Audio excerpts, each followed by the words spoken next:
तो फाइनली सभी को मेरी तरफ से very very very very good morning. और आज का ये जो हमारा सेशन है बहुत ज़्यादा महत्वपूर्ण होने वाला है। यदि आप जून 2024 में जो यूजीसी नेट का एग्ज़ाम होने वाला है और यदि आप इस एग्ज़ाम की पूरे डेडिकेशन के साथ तैयारी कर रहे हो, आपको लग रहा है कि चाहे कुछ भी हो जाए इस बार हमें जरूर क्वालिफाई करना है, तो आज की इस सेशन में, आज की इस क्लास में हम कंप्लीट ज्योग्राफी का रिवीजन करने वाले हैं। ठीक है, मतलब हमारे यहाँ जो यूजीसी नेट का सिलेबस है उसमें टोटली कुल मिलाकर कितनी यूनिट है? टोटल कुल मिलाकर प्यारे साथियों 10 यूनिट हैं। ठीक है, तो आज का ये जो वीडियो है हम इसमें 10 की 10 यूनिटों को बहुत ही अच्छे तरीके से, बहुत ही शानदार तरीके से एक बार कवर करने वाले हैं। और यहाँ पर हम ये जो 10 यूनिट है इनके ऑब्जेक्टिव क्वेश्चनों को सोल्व करेंगे। किनको? ऑब्जेक्टिव क्वेश्चनों को सोल्व करेंगे। साथ ही साथ यहाँ पर हम ऑब्जेक्टिव क्वेश्चनों की बहुत ही डिटेल से व्याख्या भी करेंगे ताकि वो क्वेश्चन आपके बहुत बेहतरीन तरीके से तैयार हो जाए और आपका यूनिट वाइज तरीके से, चैप्टर वाइज तरीके से रिवीजन हो जाए। हमने यहाँ पर पूरी कोशिश की है कि हम हर एक यूनिट के, हर एक टॉपिक के वेरी वेरी महत्वपूर्ण क्वेश्चन को शामिल करें। तो ओवरऑल ये वाला जो सेशन है आप सभी के लिए बहुत ज्यादा महत्वपूर्ण होने वाला है। हमारा ये जो सेशन लेने का मुख्य उद्देश्य है वो यही है कि हम आपका कम समय में जो वेरी वेरी इंपॉर्टेंट क्वेश्चन है उनके साथ रिवीजन करवा सकें। हमारा यहाँ पर ये उद्देश्य नहीं है कि हम ये जान सके कि आपके कितने क्वेश्चन ठीक हो रहे हैं, क्योंकि भाई लोगों अब आपका बिल्कुल एग्जाम नजदीक आ चुका है। और यदि अब आप इस तरीके से प्रैक्टिस करोगे या इस तरीके से अपना एनालिसिस करोगे कि अब आपके कितने क्वेश्चन ठीक हो रहे हैं, तो इसका आपके जो दिमाग है उसके ऊपर बड़ा प्रभाव पड़ सकता है। सपोज दैट आपने कोई मॉक टेस्ट दिया और उसमें आपका स्कोर कम हुआ तो उससे आप बहुत ज्यादा डिमोटिवेट भी हो सकते हैं, और यदि आपका बहुत गजब का स्कोर हुआ तो उससे आप बहुत मोटिवेट भी हो सकते हैं।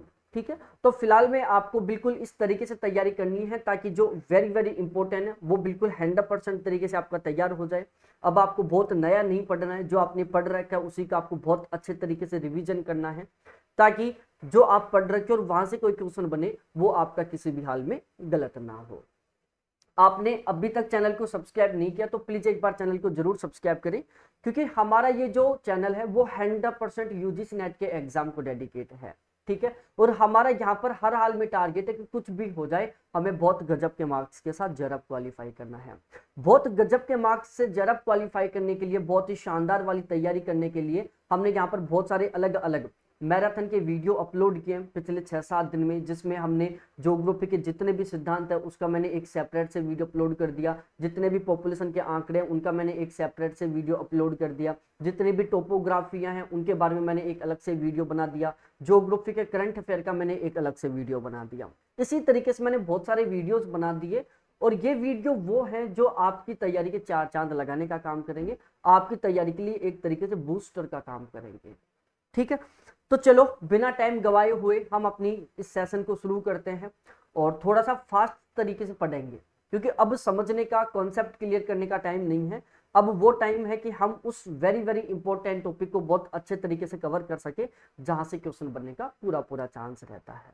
ठीक है, तो चलो हम अपनी जर्नी को शुरुआत करते हैं और बिल्कुल शानदार तरीके से, बहुत ही गजब तरीके से। तो सबसे पहले हम यहाँ पर अपनी पीडीएफ को ओपन करते हैं और यहाँ से हम पहले क्वेश्चन की शुरुआत करते हैं। और यहाँ पर हमने जो क्वेश्चन शामिल किए ये कुछ क्वेश्चन प्रीवियस ईयर के भी हैं जो यूजीसी नेट के एग्जाम में आए हुए हैं, कुछ क्वेश्चन है जो सेट के एग्जामों में आए हुए हैं, कुछ क्वेश्चन है जो असिस्टेंट प्रोफेसर के एग्जाम में आए हुए हैं और जो जून 2024 वाले एग्जाम के लिए बहुत ज्यादा महत्वपूर्ण होने वाले हैं। तो गणेश जी भगवान का नाम लेकर आज के अपने इस सेशन की शुरुआत करते हैं ताकि ये सेशन बहुत इंटरेस्टिंग हो सके और ये आपके लिए बहुत ज्यादा उपयोगी हो सके। तो सबसे पहले हम गणेश जी भगवान का नाम लेकर और अपने सेशन की शुरुआत करते हैं। सबसे पहला क्वेश्चन है जस्ट आपके स्क्रीन के ऊपर कि यह संकल्पना की सामयिक प्रक्रिया संपूर्ण भूवैज्ञानिक कालों के दौरान क्रियाशील के सिद्धांत को जाना जाता है। भाई देखो यहाँ पर ये बिल्कुल सिंपल लैंग्वेज में भी लिख सकता था, लेकिन क्वेश्चन को डिफिकल्ट करने के लिए इन्होंने क्या किया, क्वेश्चन की जो लैंग्वेज है उसको क्रिटिकल कर दिया कि यह संकल्पना की सामयिक प्रक्रियाएं संपूर्ण भूवैज्ञानिक कालों के दौरान क्रियाशील है। भाई जितनी भी सामयिक प्रक्रियाएं हैं वो कंप्लीट, जितने भी भूवैज्ञानिक काल थे हर में क्रियाशील थी। तो ये सिद्धांत किससे संबंधित है? तो ये जो सिद्धांत है वो एक रूपतावाद से संबंधित है। भाई एक रूपतावाद से ऑलमोस्ट हर बार क्वेश्चन बनता है। अब हम एक बार एक रूपतावाद को समझ लेते हैं कि एक रूपतावाद क्या है। देखो भाई लोगों, जेम्स हटन भूगर्भिक जलवायु परिवर्तन के विषय में बताने वाले पहले विद्वान थे। भाई भूगर्भिक और जलवायु परिवर्तन के विषय में बताने वाले पहले विद्वान का नाम क्या था? जेम्स हटन था। इन्होंने एक रूपतावाद के सिद्धांत का प्रतिपादन किया था। ठीक है, जो जेम्स हटन महोदय, इनके द्वारा एक रूपतावाद का सिद्धांत दिया गया था। प्रकृति के परिवर्तन को इन्होंने एक सतत प्रक्रिया बताया। भाई जो जेम्स हटन महोदय हैं, इन्होंने अपने सिद्धांत एक रूपतावाद में बताया कि जो प्रकृति में परिवर्तन है ना, वो एक सतत प्रक्रिया है, मतलब लगातार चलने वाली प्रक्रिया है जो जीवन पर्यंत चलती रहती है। जेम्स हटन ने 1785 में भूविज्ञान के क्षेत्र में चक्रीय पद्धति का अवलोकन किया। चक्रीय पद्धति का मतलब होता है साइकिल वाली स्टेट, मतलब अंत होके वापस उससे शुरुआत होना। ठीक है, अंत हुआ फिर वापस शुरुआत हो गई, फिर अंत हुआ फिर शुरुआत हो गई, फिर अंत हुआ फिर शुरुआत हो गई, तो ये क्या हो गई? एक चक्रीय पद्धति हो गई। ठीक है, तो भूविज्ञान के क्षेत्र में चक्रीय पद्धति का अवलोकन किसके द्वारा किया गया? तो जेम्स हटन के द्वारा किया गया। भाई जेम्स हटन का मानना था कि न तो आदि का लक्षण है और न अंत का कोई भविष्य है।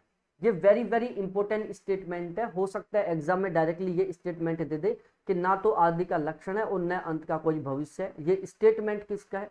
तो ध्यान रखना, ये जेम्स हटन महोदय का है और इनके द्वारा जो एकरूपतावाद का सिद्धांत दिया गया था उससे संबंधित है ये। इन्होंने पृथ्वी के इतिहास चक्रीय प्रकृति की संकल्पना का प्रतिपादन किया। जेम्स हटन महोदय ने पृथ्वी के इतिहास की चक्रीय प्रकृति की संकल्पना का प्रतिपादन किया था। क्वेश्चन आ जाए कि पृथ्वी के इतिहास की चक्रीय प्रकृति की संकल्पना किसके द्वारा दी गई थी? तो वो जेम्स हटन के द्वारा दी गई थी। और एक रूपतावाद का जो सिद्धांत वो जेम्स हटन ने दिया ही था। आइसोस्टेसी या आइसोस्टेसिस या भू संतुलन शब्द का सबसे पहले प्रयोग किसने किया था? जेम्स हटन ने किया था। कब किया था? 1889 में किया था। कब? 1889 में। ठीक है, जो जेम्स हटन थे वो कहाँ के थे? वो अमेरिका के थे। तो आइसोस्टेसी या आइसोस्टेसिस या भू संतुलन, इन शब्दों का प्रयोग किसके द्वारा किया गया था? तो जेम्स हटन महोदय के द्वारा किया गया था, जो कि अमेरिका के थे, और इनके द्वारा इस शब्द का प्रयोग 1889 में किया गया था। ये आपको बहुत अच्छे तरीके से पता होना चाहिए। अब हम अगले क्वेश्चन पर डिस्कस करते हैं। यहाँ पर आपको बताना है इसका सही आंसर क्या हो सकता है। ठीक है, आप यदि खुद का एनालिसिस करना चाहते हो तो आप क्वेश्चन को, वीडियो को रोक के और फिर आप एनालिसिस कर सकते हो कि इसका सही आंसर क्या हो सकता है। भाई यहाँ पर मिलान का क्वेश्चन है। संप्राय भूमि एक रूपतावाद है, चतुष्फलकीय है, पारंपरिक संवहन वर्तमान सिद्धांत है, होम्स है, डेविस है, हटन है और लोथियन ग्रीन है। ठीक है, बिल्कुल सिंपल सा क्वेश्चन है। इस क्वेश्चन का सभी के सभी कैंडिडेट आंसर देने की कोशिश कर। देखो अभी मैंने आपको एक रूपतावाद के बारे में बताया था। ठीक है, तो एक रूपतावाद किससे संबंधित है? जेम्स हटन महोदय से संबंधित है। ठीक है, तो ये तो हमारे यहाँ से क्लियर हो गया। संप्राय भूमि है जो डेविस महोदय से संबंधित है। चतुष्फल के जो सिद्धांत है वो लोथियन ग्रीन के द्वारा दिया गया था। और संवहन वर्तमान सिद्धांत या संवहन तरंग सिद्धांत,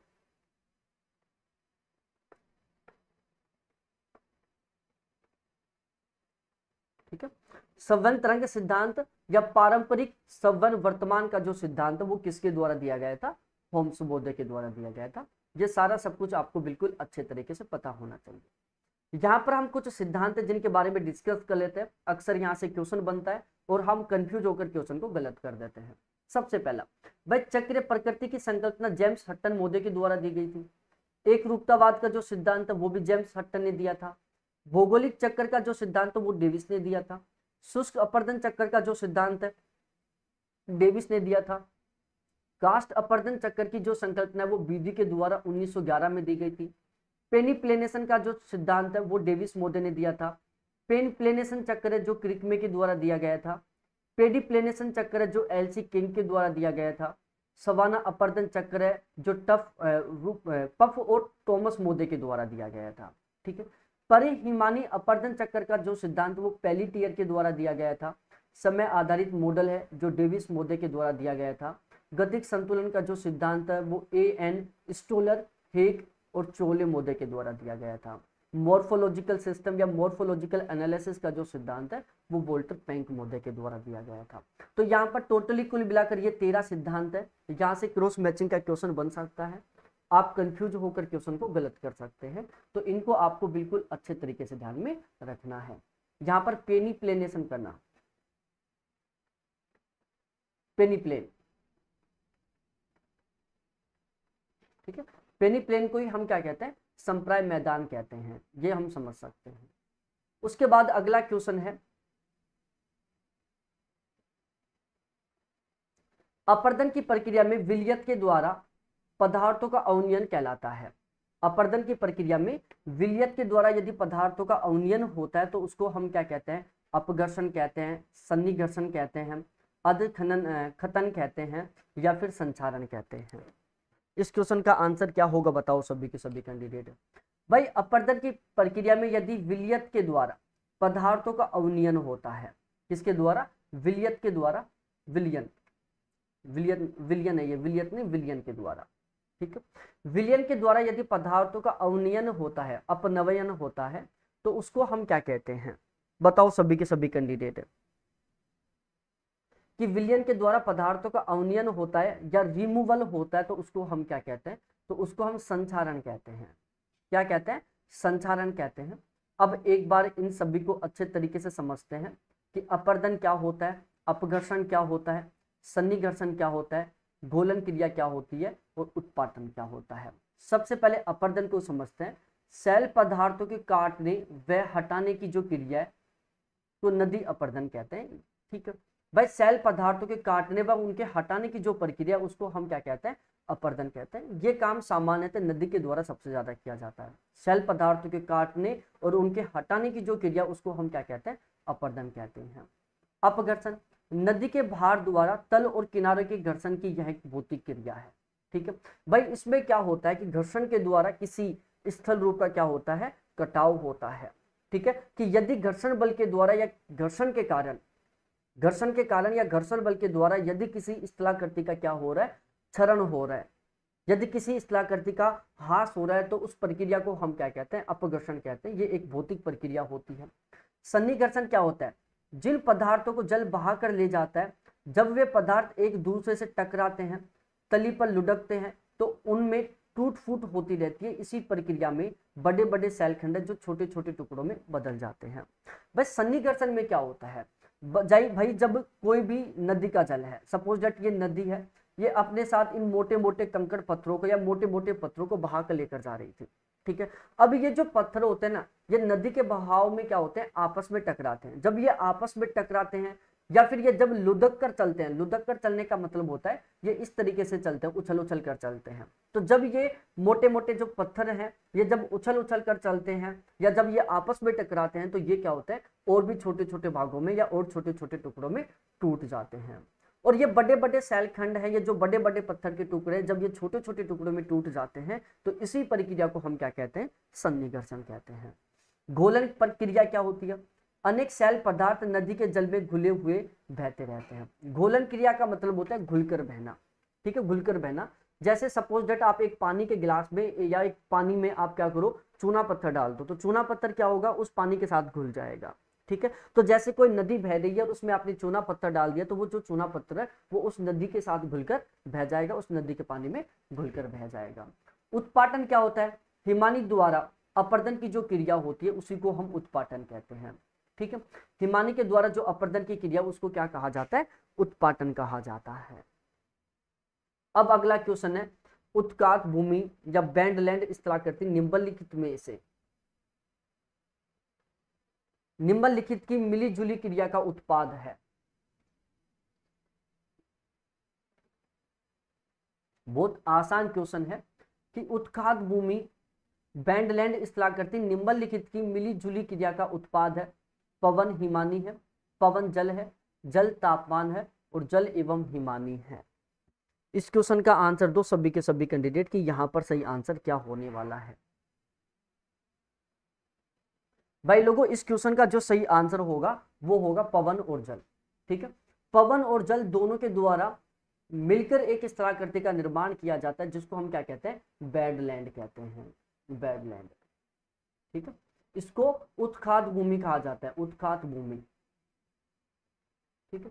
तो ये आपको बिल्कुल अच्छे तरीके से ध्यान में रखना है कि पवन एवं जल इन दोनों की मिलीजुली जो क्रिया होती है, जब नदी या जल और पवन आपस में मिलकर एक स्थलाकृति का निर्माण करते हैं, पवन और जल ये दोनों एक साथ काम करके एक स्थलाकृति का निर्माण करते हैं और उस स्थलाकृति का नाम क्या है? बैंडलैंड है, ठीक है। ये आपको बिल्कुल अच्छे तरीके से ध्यान में रखना है। अब हम बैंडलैंड के बारे में डिस्कस करते हैं। पवन एवं जल के अपर्दन से जो निर्मित उबड़ खाबड़ बंजर भूमि है उसको हम क्या कहते हैं, बैंडलैंड कहते हैं। कि पवन और जल के अपर्दन के द्वारा जो उबड़ खाबड़ बंजर भूमि बनती है, जो उबड़ खाबड़ भूमि का निर्माण होता है, उसको हम क्या कहते हैं, बैंडलैंड कहते हैं। बालसन क्या होता है, मरुस्थलीय भागों में पर्वतों से घिरी हुई जो उच्च भूमि होती है उसको हम क्या कहते हैं, बालसन कहते हैं। जैसे सपोज दैट ये एक मरुस्थलीय क्षेत्र है, इसमें ये एक छोटा सा भाग है जो पर्वतों से घिरा हुआ है, ये क्या है, पर्वत है। अब ये मरुस्थलीय क्षेत्र में जो विस्तृत मरुस्थल क्षेत्र है उसमें ये एक ऐसा भाग है जो किससे घिरा हुआ है, पर्वत श्रेणी से घिरा हुआ है, तो इस भाग को हम क्या कहेंगे, बालसन कहेंगे। क्या कहेंगे, बालसन कहेंगे। कि मरुस्थलीय भागों में पर्वतों से घिरी हुई जो उच्च भूमि है उसको हम बालसन कहते हैं। बजादा क्या होता है, मरुस्थल व अर्ध मरुस्थलीय क्षेत्रों में एक पेडीमेंट को बजादा कहा जाता है। पेडीमेंट को ध्यान रखना, पेडीमेंट को बजादा कहा जाता है। ठीक है, बाकी बजादा क्या होता है मैं बहुत सारी बार आपको समझा चुका हूं, लेकिन यहां से इस लैंग्वेज में क्वेश्चन बन चुका है एक बार असिस्टेंट प्रोफेसर के एग्जाम में। ठीक है, तो आपको यह ध्यान में रखना है कि मरुस्थल या अर्ध मरुस्थल क्षेत्र में एक पेडीमेंट को हम क्या कहते हैं, बजादा कहते हैं। बजादा का निर्माण निक्षेपण की विशेषता वाली आंतरिक धाराओं द्वारा बिछाई गई जलोढ़ सामग्री के द्वारा होता है। ठीक है, तो हम कह सकते हैं भाई जो बजादा इसका निर्माण किसके द्वारा होता है, निक्षेपण के द्वारा होता है। ठीक है, और सामान्यतः किसके द्वारा किया जाता है, नदी के द्वारा किया जाता है। ठीक है, पेडीमेंट, बजादा एवं पलाया आमतौर पर बालसन में ही पाए जाते हैं। लेवीज, नदियों द्वारा अपने किनारों पर प्राकृतिक रूप से बनाए गए बांधों को हम लेवीज कहते हैं। ठीक है, यदि नदियों के द्वारा अपने किनारों के ऊपर प्राकृतिक रूप से किसी बांध का निर्माण किया जाता है तो उस बांध को हम क्या कहते हैं, लेवीज कहते हैं। ओक्सबो लेक, परित्यक्त नदी मोड़ को हम ओक्सबो लेक कहते हैं। भाई जो परित्यक्त नदी मोड़ है उसके द्वारा क्या बनती है, एक झील बनती है।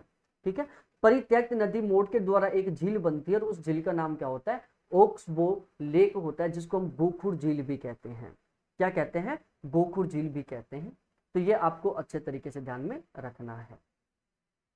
अगला क्वेश्चन है हमारा कि निक स्थलों या निक पॉइंट का संबंध निम्नलिखित में से किसके साथ है। मतलब इन चारों में से आपको बताना है कि चारों में से किसका संबंध है निक पॉइंट के साथ या निक स्थलों के साथ। साथ ही साथ आपको तुरंत ध्यान आना चाहिए कि कुल मिलाकर कितने निक स्थल हैं या निक पॉइंट्स कौन कौन से हैं, ये आपको अच्छे तरीके से पता होना चाहिए।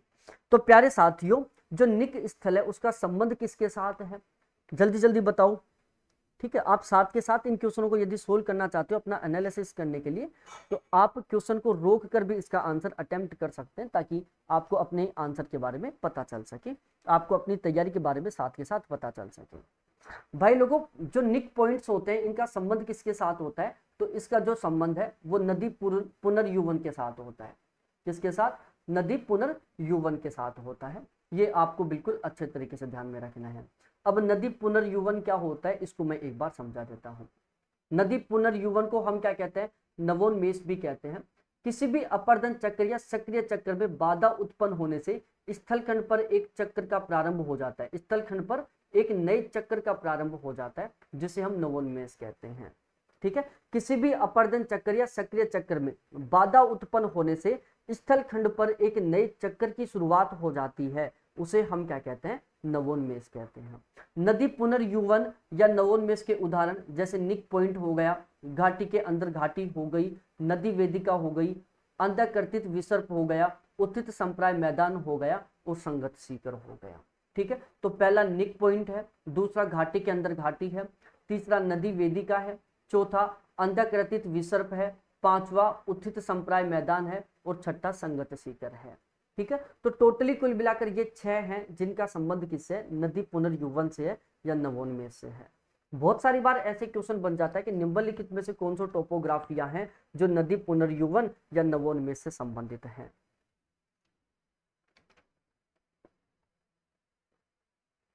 तो आप ऐसे क्वेश्चनों को केवल तभी ही ठीक कर पाओगे जब आपको इनके बारे में अच्छे तरीके से पता होगा। अगला क्वेश्चन है, पेडीमेंट संरचना के पार्श्व समतलन सिद्धांत का प्रतिपादन किसने किया था। मतलब पेडीमेंट की उत्पत्ति के संबंध में पार्श्विक समतलन सिद्धांत किसके द्वारा दिया गया था, डेविस के द्वारा दिया गया था, लिक्टन फेन के द्वारा दिया गया था, गिलबर्ट के द्वारा दिया गया था या डार्विन के द्वारा दिया गया था। ये बाय डेविस है, ठीक है, और ये डार्विन है, ठीक है। इसमें थोड़ी थोड़ी टाइपिंग मिस्टेक हो सकती है, बाकी वैसे कोई मिस्टेक नहीं है। तो पेडिमेंट संरचना के पार्श्विक अवतलन सिद्धांत का प्रतिपादन किसके द्वारा किया गया था? तो ये जो प्रतिपादन था, ये जो सिद्धांत था पेडिमेंट की उत्पत्ति के संबंध में पार्श्विक समतलन का जो सिद्धांत था वो किसके द्वारा दिया गया था? तो वो गिलबर्ट मोदे के द्वारा दिया गया था, ठीक है। अब हम यहाँ पर थोड़ा अच्छे से समझ लेते हैं कि पेडिमेंट क्या होता है। पर्वतीय अग्रभाग एवं बजादा के मध्य अपर्दित सामान्य ढाल वाले भाग को हम पेडिमेंट कहते हैं। मैं एक बार फिर से रिपीट कर रहा हूं, पर्वतीय अग्रभाग एवं बजादा के मध्य अपर्दित सामान्य ढाल वाले भाग को हम क्या कहते हैं? पेडिमेंट कहते हैं। पेडिमेंट का निर्माण नदी के अपर्दन के द्वारा विभिन्न संरचना वाली चट्टानों के कट जाने से होता है, ठीक है भाई लोगों। जो पेडिमेंट का निर्माण होता है ना, वो नदी के अपर्दन के द्वारा होता है। जब नदी के अपर्दन के द्वारा विभिन्न संरचना वाली चट्टानों को काट दिया जाता है, या विभिन्न संरचना वाली चट्टानें जब नदी के अपर्दन के द्वारा कट जाती हैं, तो उससे एक विशेष प्रकार की टोपोग्राफी का निर्माण होता है, तो उसे हम क्या कहते हैं? पेडिमेंट कहते हैं, ठीक है। अब हम यहाँ पर डिस्कस कर लेते हैं पेडिमेंट की उत्पत्ति के संबंध में सिद्धांत। भाई पेडिमेंट की उत्पत्ति के संबंध में पहला पार्श्विक समतलन जो सिद्धांत वो गिलबर्ट मोदे ने दिया था। पर्वतीय अग्रभाग के पीछे हटने का जो सिद्धांत है वो एलसी लासन ने दिया था। चादरी बाढ़ सिद्धांत है जो मैकगी मोदे ने दिया था। किसने? मैकगी मोदे ने दिया था। पार्श्विक अपर्दन सिद्धांत है जो मोरिस पेज ब्लैकवेंडर और जॉनसन ने दिया था। और जो मिश्र सिद्धांत है, ठीक है भाई, इसको मिश्र भी कहते हैं या मिश्रण सिद्धांत भी कह देते हैं कभी कभार, ठीक है। बाकी आपको ऑलमोस्ट ये मिश्र सिद्धांत के नाम से देखने को मिलेगा। ये ब्रोयन के द्वारा, डेविस के द्वारा, शार्प के द्वारा, किंग के द्वारा, फेयर के द्वारा और ब्रेडले के द्वारा दिया गया था, ठीक है। तो पेडिमेंट की उत्पत्ति के संबंध में जो पार्श्विक समतलन का सिद्धांत वो गिलबर्ट ने दिया था। पर्वतीय अग्रभाग के पीछे हटने का जो सिद्धांत है वो एलसी लोसन ने दिया था। चादरी बाढ़ का सिद्धांत मैकगी ने दिया था। पार्श्विक अपर्दन का सिद्धांत जो मोरिस पेज ब्लैकवेंडर और जॉनसन ने दिया था। मिश्र सिद्धांत जो कि ब्रोइन, डेविस, शॉर्प, किंग, फेयर और ब्रेडले ने दिया था। इन सभी के बारे में आपको बिल्कुल अच्छे तरीके से पता होना चाहिए। अब हम अगले क्वेश्चन पर आते हैं। वेरी वेरी इंपॉर्टेंट क्वेश्चन है। अपवा तंत्र जो उस क्षेत्र की संरचना के साथ जुड़ा हुआ नहीं है, ठीक है। अपवा तंत्र जो उस क्षेत्र की संरचना से जुड़ा नहीं होता वो क्या कहलाता है? अरिया अपवाह कहलाता है, जालायित अपवाह कहलाता है, ध्रुमाकृतिक अपवाह कहलाता है, या अध्यारोपित अपवाह कहलाता है?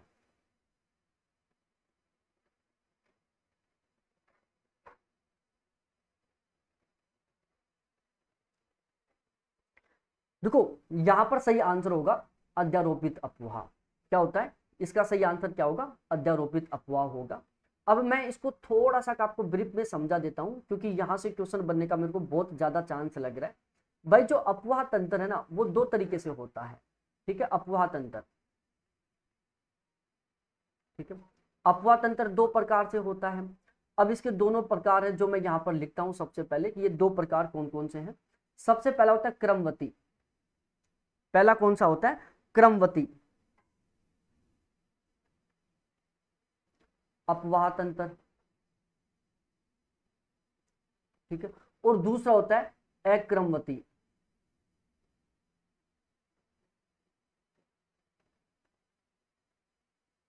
ठीक है। अब जो क्रमवती अपवाह तंत्र है, यहां पर जो नदियां हैं, नदियां या सरिता या जल क्या करता है? ढाल का अनुसरण करता है। क्या करता है? ढाल का अनुसरण करता है। ढाल का अनुसरण का मतलब होता है ढाल के अनुसार प्रभावित होता है। जिस दिशा में ढाल है उसी दिशा में बहता है। तो इसको हम कह सकते हैं भौतिकीय संरचनाओं के साथ समायोजित होना।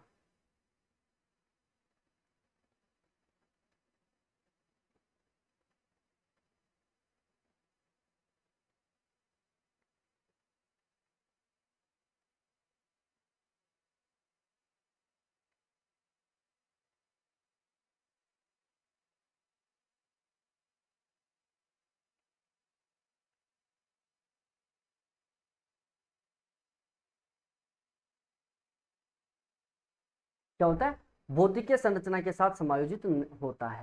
ठीक है। जो अक्रमवती अपवाह तंत्र है इसमें जो नदियां हैं, ठीक है, या जो सरिता है या फिर जो जल है, वो ढाल का अनुसरण नहीं करता।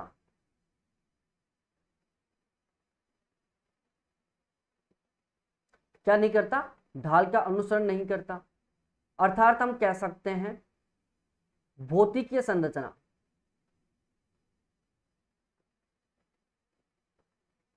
भौतिकीय संरचना के साथ समायोजित नहीं होता। तो बिल्कुल सिंपल सा है। तो यहां पर आपको यह ध्यान में रखना है कि क्रमवती अपवाह तंत्र वो अपवाह तंत्र होता है जो ढाल का अनुसरण करता है, ढाल के अनुसार बहता है। अक्रमवती अपवाह तंत्र वो होता है जो ढाल का अनुसरण नहीं करता है। ठीक है, ढाल का अनुसरण कर रहा है मतलब भौतिकीय संरचना के साथ समायोजित हो रहा है, ढाल का अनुसरण नहीं करता मतलब वो भौतिकीय संरचना के साथ समायोजित नहीं हो रहा है। ठीक है, तो ये आपको यहाँ पर बिल्कुल अच्छे तरीके से ध्यान में रखना है। ठीक है, तो यहाँ पर मैं आपको बताने वाला हूँ, एक एक करके इनको अच्छे तरीके से समझते हैं। देखो, क्रमवती अपवाह तंत्र में क्या होता है? जो क्रमवती अपवाह तंत्र है, जो क्षेत्र सरिताएं विशेष के ढाल के अनुरूप प्रवाहित होती हैं, मतलब जो सरिताएं क्षेत्र विशेष के ढाल के अनुरूप प्रवाहित होती है, मतलब ढाल का अनुसरण करती हैं तथा भौतिकीय संरचना के साथ समायोजित होती है, उनको हम क्या कहते हैं? क्रमवती अपवाह कहते हैं। इसमें अनुवर्ती, परवर्ती, प्रति अनुवर्ती और नवानुवर्ती सरिताओं को शामिल किया जाता है। ठीक है, तो इसमें अनुवर्ती, परवर्ती, प्रति अनुवर्ती और नवानुवर्ती, ये जो चार सरिताएं किसका प्रकार है? क्रमवर्ती अपवाह का प्रकार है। मतलब हम कह सकते हैं कि अनुवर्ती, परवर्ती, प्रति अनुवर्ती, नवानुवर्ती, ये जो चारों की चारों सरिताएं ये कैसी होती हैं? ढाल का अनुसरण करने वाली होती हैं। अक्रमवर्ती सरिताएं, जो नदियां प्रादेशिक ढाल का अनुसरण नहीं करती हैं तथा भूमि के संरचना की प्रतिकूल प्रभावित होती हैं, तो उसको हम क्या कहते हैं? अक्रमवर्ती सरिता कहते हैं। अक्रमवर्ती सरिता का सबसे अच्छा उदाहरण है पूर्ववर्ती सरिताएं और पूर्वारोपित सरिताएं, जिनको हम अध्यारोपित सरिता भी कह सकते हैं। ये आपको ध्यान में रखना है। ठीक है, जो पूर्वारोपित सरिता है इसको अध्यारोपित सरिता भी कहा जाता है। अब हम एक बार थोड़ा थोड़ा इनके बारे में डिस्कस कर लेते हैं।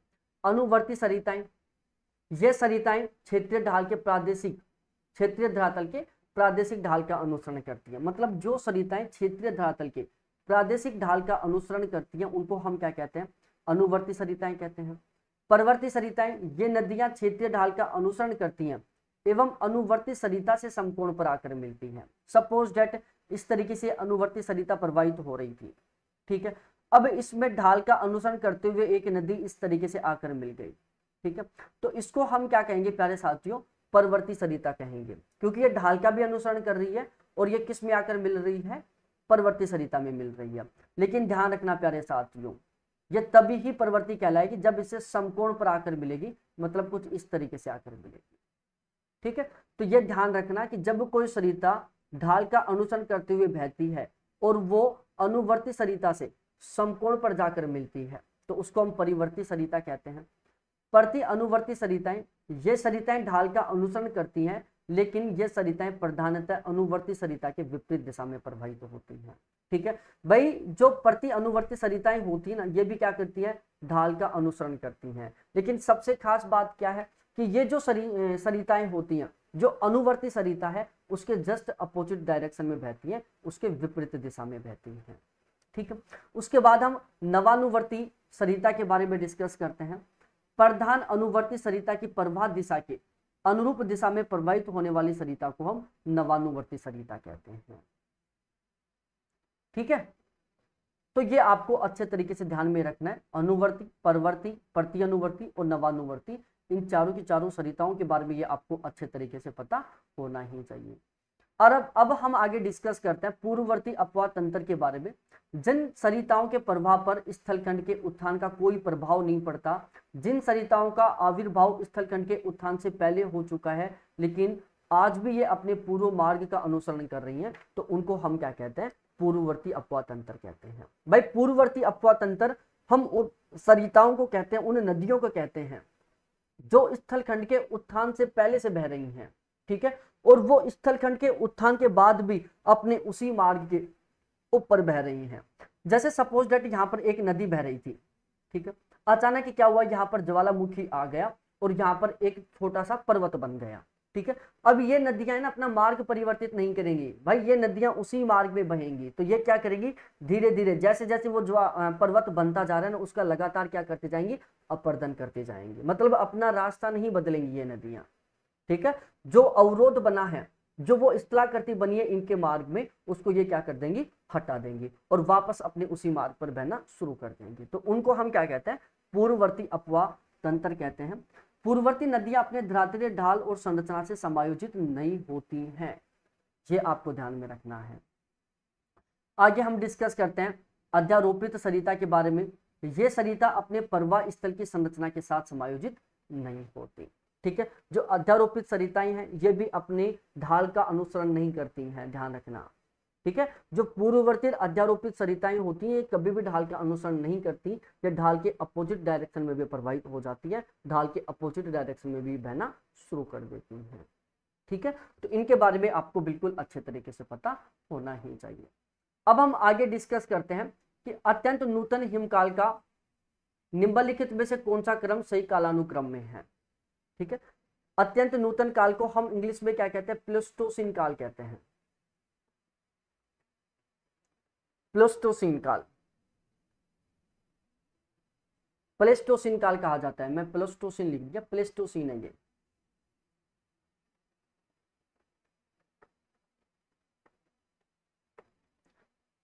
भाई पेड़ बैच में मैं इनको बहुत बेहतरीन तरीके से समझा चुका हूँ, बहुत ही शानदार तरीके से समझा चुका हूँ। पेड़ बैच में मैं इनको याद करने का तरीका भी बताया हूँ कि हम इसको किस तरीके से याद कर सकते हैं।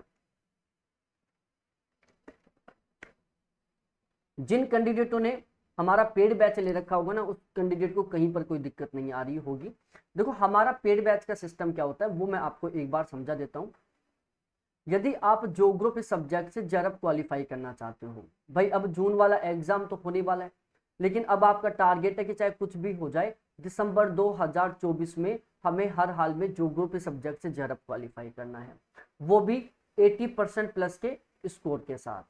तो यदि आप दिसंबर 2024 में 80% प्लस के स्कोर के साथ ज्योग्राफी से जेआरएफ क्वालिफाई करना चाहते हो, तो हमने एक गारंटी बैच शुरू किया है। ठीक है, और इस गारंटी बैच का टारगेट है कि चाहे कुछ भी हो जाए, एक्सक्यूज कोई नहीं चलेगा कि पेपर बहुत टफ आया था, ठीक है, पेपर बहुत डीपली आ गया, ऐसा कोई एक्सक्यूज नहीं चलेगा। चाहे पेपर किसी भी तरीके का है, हमें इससे कोई मतलब नहीं है, हमें तो कम से कम 80% प्लस के स्कोर के साथ जेआरएफ क्वालिफाई करना है। ये हमारे इस गारंटी बैच का टारगेट है। तो यदि आप हर हाल में दिसंबर 2024 में जेआरएफ क्वालिफाई करना चाहते हो, आप बहुत ज्यादा परेशान हो चुके हो कि आपका जेआरएफ क्वालिफाई नहीं हो रहा है, तो प्यारे साथियों अपने आप को फिर से एक बार अंतिम बार मौका दो दिसंबर 2024 वाले एग्जाम के लिए, और इसमें बिल्कुल 100% तरीके से आप सिद्ध कर दो कि भाई मैं लाइफ में कुछ कर सकता हूं। ठीक है, मैं लाइफ में बहुत कुछ कर सकता हूं, ये आप सिद्ध कर दो दिसंबर 2024 वाले एग्जाम में बहुत गजब के मार्क्स के साथ, कम से कम 80% प्लस के स्कोर के साथ आप जेआरएफ क्वालिफाई करो, ताकि जो लोग आज तक आपको ताना दे रहे थे ना कि भाई तेरा क्या होगा, तू जेआरएफ ही पास नहीं कर पा रहा, नेट ही पास नहीं कर पा रहा है, वो आपको कहेंगे भाई तेरा अब तक जेआरएफ इसलिए नहीं हो रहा था क्योंकि तू तो एक नया रिकॉर्ड बनाने वाला था, बहुत गजब के मार्क्स के साथ जेआरएफ क्वालिफाई किया है तूने। ठीक है, तो यदि आप जेआरएफ क्वालिफाई करना चाहते हो हर हाल में, तो ये मेरे व्हाट्सएप नंबर है, इन पर आप मेरे साथ कांटेक्ट कर सकते हो। हमारा बैच स्टार्ट हो चुका है भाई, ज्योग्राफी का जो गारंटी बैच है ऑलरेडी स्टार्ट हो चुका है, और इसका टारगेट है कि कुछ भी हो जाए कम से कम 80% प्लस के स्कोर के साथ जेआरएफ क्वालिफाई करना है। कोई 1%, 2%, 5% की बात नहीं कर रहा मैं, 80% प्लस की बात कर रहा हूं मैं। और यहाँ पर हम गारंटी ले रहे हैं कि चाहे पेपर किसी भी लेवल का आए, कम से कम 80% पेपर हमारे इस बैच के कंटेंट से मिलेगा, इस बात की यहाँ पर मैं गारंटी ले रहा हूँ, लिख के दे सकता हूँ। यदि 80% पेपर हमारे बैच के कंटेंट से नहीं मिलेगा तो गारंटी के साथ पूरी पूरी फीस रिटर्न कर देंगे हम। ठीक है, साथ ही साथ देखो यहाँ पर आप बैच ज्वाइन करोगे तो इसका एक सबसे बड़ा बेनिफिट क्या है, मेरे खुद के द्वारा आपको कंप्लीट ज्योग्राफी पढ़ाई जाएगी, मेरा खुद का 3 बार लगातार जेआरएफ क्वालिफाई है, तो मैं आपको बहुत बेस्ट तरीके से गाइड कर पाऊंगा कि आप जेआरएफ के लिए बहुत अच्छे से कैसे तैयारी कर सकते हो। ठीक है, आप जेआरएफ क्वालिफाई करने के लिए अपने आप की बहुत बेहतरीन तरीके से किस तरीके से तैयारी कर सकते हो, मैं साथ के साथ आपको बताता चलाऊंगा कि किस टॉपिक से किस टाइप का क्वेश्चन बन सकता है हमारे नेट के एग्जाम में, किस टॉपिक की कौन सी लाइन बहुत ज्यादा महत्वपूर्ण है हमारे नेट के एग्जाम के लिए, ये हम साथ के साथ बताते हुए चलेंगे। तो उससे क्या होता है कि हमारी एक तो तैयारी बहुत इंटरेस्टिंग हो जाती है, दूसरा हमें पता चल जाता है कि इस टॉपिक को हमें किस तरीके से किस लेवल से पढ़ना है। ठीक है, आपको ऑलवेज गाइड किया जाएगा। आपको जब भी डिमोटिवेट होंगे, जब भी कोई डाउट होगा, जब भी कोई कंफ्यूजन होगा, तो एक तरीके से ये समझो मैं आपके साथ बिल्कुल 100% साथ खड़ा रहूंगा ऑलवेज। ठीक है, तब तक आपका साथ नहीं छोड़ेंगे जब तक कि आप जरब क्वालिफाई नहीं कर लोगे। ठीक है, तो ये हमारा सपना है। और भाई हमारा सपना ये नहीं है कि जून 2024 में जरब पास करें। भाई क्या मतलब है जून 2024 से? मजा तब आएगा जब आप दिसंबर 2024 में 80% प्लस के स्कोर के साथ जरब क्वालिफाई करोगे, 80% प्लस के मार्क्स के साथ जरब क्वालिफाई करोगे। तो बिना देरी किए आप ये बैच ज्वाइन कर सकते हो। भाई सबसे कम फीस है, इससे कम फीस आपको कहीं पर नहीं मिलने वाली। ठीक है, और सबसे बेस्ट कंटेंट मिलने वाला है, इस बात की भी मैं गारंटी ले रहा हूँ। मतलब सबसे कम फीस में सबसे बेस्ट कंटेंट मिलने वाला है यहाँ पर आपको। ठीक है, और यहाँ पर हम ज्योग्राफी को इस तरीके से पढ़ेंगे कि आपका जरब तो हो ही जाएगा, आप स्कूल लेक्चर के एग्जाम में बैठोगे उसमें टॉप करोगे। ठीक है, आप इसके अलावा ज्योग्राफी से रिलेटेड किसी भी दूसरे एग्जाम में बैठोगे ना भाई, आप टॉप लेवल में आओगे। ठीक है, आप टॉप रैंक के साथ उस एग्जाम को क्वालिफाई करोगे। हम इस तरीके से यहाँ पर ज्योग्राफी को पढ़ने वाले हैं। ठीक है, जरब का कीड़ा है उसको हम बाहर निकालने वाले हैं दिसंबर 2024 में। तो आप बैच ज्वाइन कर सकते हो, ये मैंने अभी कॉन्टैक्ट नंबर लिखा है, इनके ऊपर आप मेरे से एक बार तुरंत कॉन्टैक्ट करो, बैच ज्वाइन करो। बैच के रिलेटेड कोई भी डाउट हो, कोई भी कंफ्यूजन हो तो उनको क्लियर करो। तो चलो हम एक बार इसको देखते हैं। देखो अमेरिका में प्लेस्टोसिन हिमयुग को, अमेरिका में प्लेस्टोसिन हिमयुग को टोटली कुल मिलाकर 4 प्रमुख भागों में विभाजित किया गया।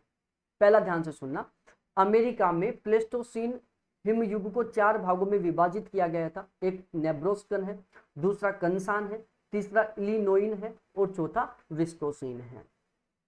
अमेरिका में प्लेस्टोसिन हिमयुग को टोटली 4 भागों में विभाजित किया गया था। नेब्रास्का है, कंसान है, इलिनोइन है और विस्कोसिन है। प्रति 2 हिमयुगों के बीच का जो एक हिम रहित युग होता है उसको हम क्या कहते हैं? अवांतर हिमयुग कहते हैं। मतलब 2 हिमयुगों के बीच का जो हिम रहित युग है उसको हम क्या कहते हैं? अवांतर हिमयुग कहते हैं। जैसे नेब्रास्कन और कंसान के बीच में जो हिम रहित युग है इसको हम क्या कहेंगे? अवांतर कहेंगे। कंसान और इलिनोइन के बीच में जो हिम रहित युग है उसको हम अवांतर हिमयुग कहेंगे। इलिनोइन और विस्कोसिन के बीच में जो हिम रहित युग है उसको हम अवांतर कहेंगे। नेब्रास्कन और कंसान के बीच में जो अवांतर हिमयुग है उसका नाम है अपटोनियन। ठीक है, कंसान और इलिनोइन के बीच में जो अवांतर हिमयुग है उसका नाम है यारमाउथ। इलिनोइन और विस्कोसिन के बीच में जो अवांतर हिमयुग है उसका नाम है संगमन। तो इन तीनों के बारे में आपको बिल्कुल अच्छे तरीके से पता होना चाहिए। अब इसके अलावा प्यारे साथियों, पेंक और ब्रुकनर ये 2 विद्वान थे जिन्होंने यूरोप के प्लेस्टोसिन हिमयुग को 4 भागों में डिवाइड किया।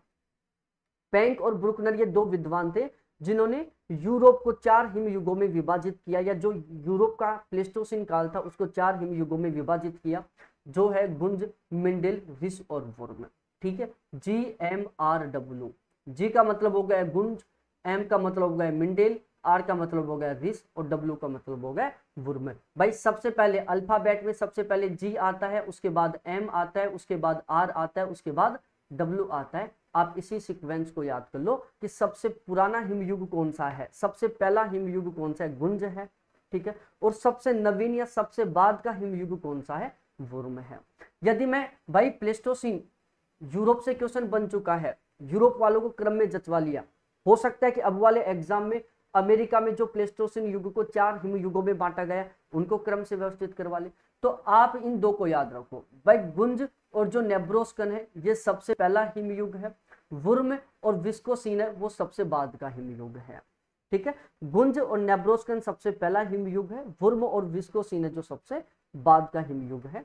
ये आपको बिल्कुल अच्छे तरीके से यहाँ पर ध्यान में रखना है। तो इस तरीके से हमने प्यारे साथियों यहाँ पर जो जियोमॉर्फोलॉजी है उसके जो वेरी वेरी इंपॉर्टेंट क्वेश्चन है, जहां से पूरा चांस है कि क्वेश्चन बन सकता है, उन सभी को हमने यहाँ पर बहुत अच्छे तरीके से कवर कर लिया। अब हम आगे डिस्कस करते हैं क्लाइमेटोलॉजी के बारे में।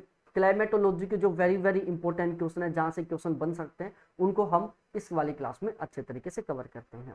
यदि आप हमारी जो पहले क्लास हो चुकी है, जैसे ज्योग्राफी के करंट अफेयर की क्लास हो चुकी है, टोपोग्राफी की क्लास हो चुकी है, पॉपुलेशन से रिलेटेड जितने भी आंकड़े हैं उनकी क्लास हो चुकी है, ठीक है, जितने भी सिद्धांत है उनकी क्लास हो चुकी है। यदि उन सभी क्लासों को देखना चाहते हो तो इसी वीडियो के डिस्क्रिप्शन में मैंने एक टेलीग्राम ग्रुप का लिंक दिया है, आप उस टेलीग्राम ग्रुप को ज्वाइन करें, वहां पर आपको वो क्लासेज मिल जाएंगी, आप उनको बिल्कुल अच्छे तरीके से स्पीड बढ़ाकर देख सकते हैं, ताकि आपका बहुत बेहतरीन तरीके से रिवीजन हो जाए।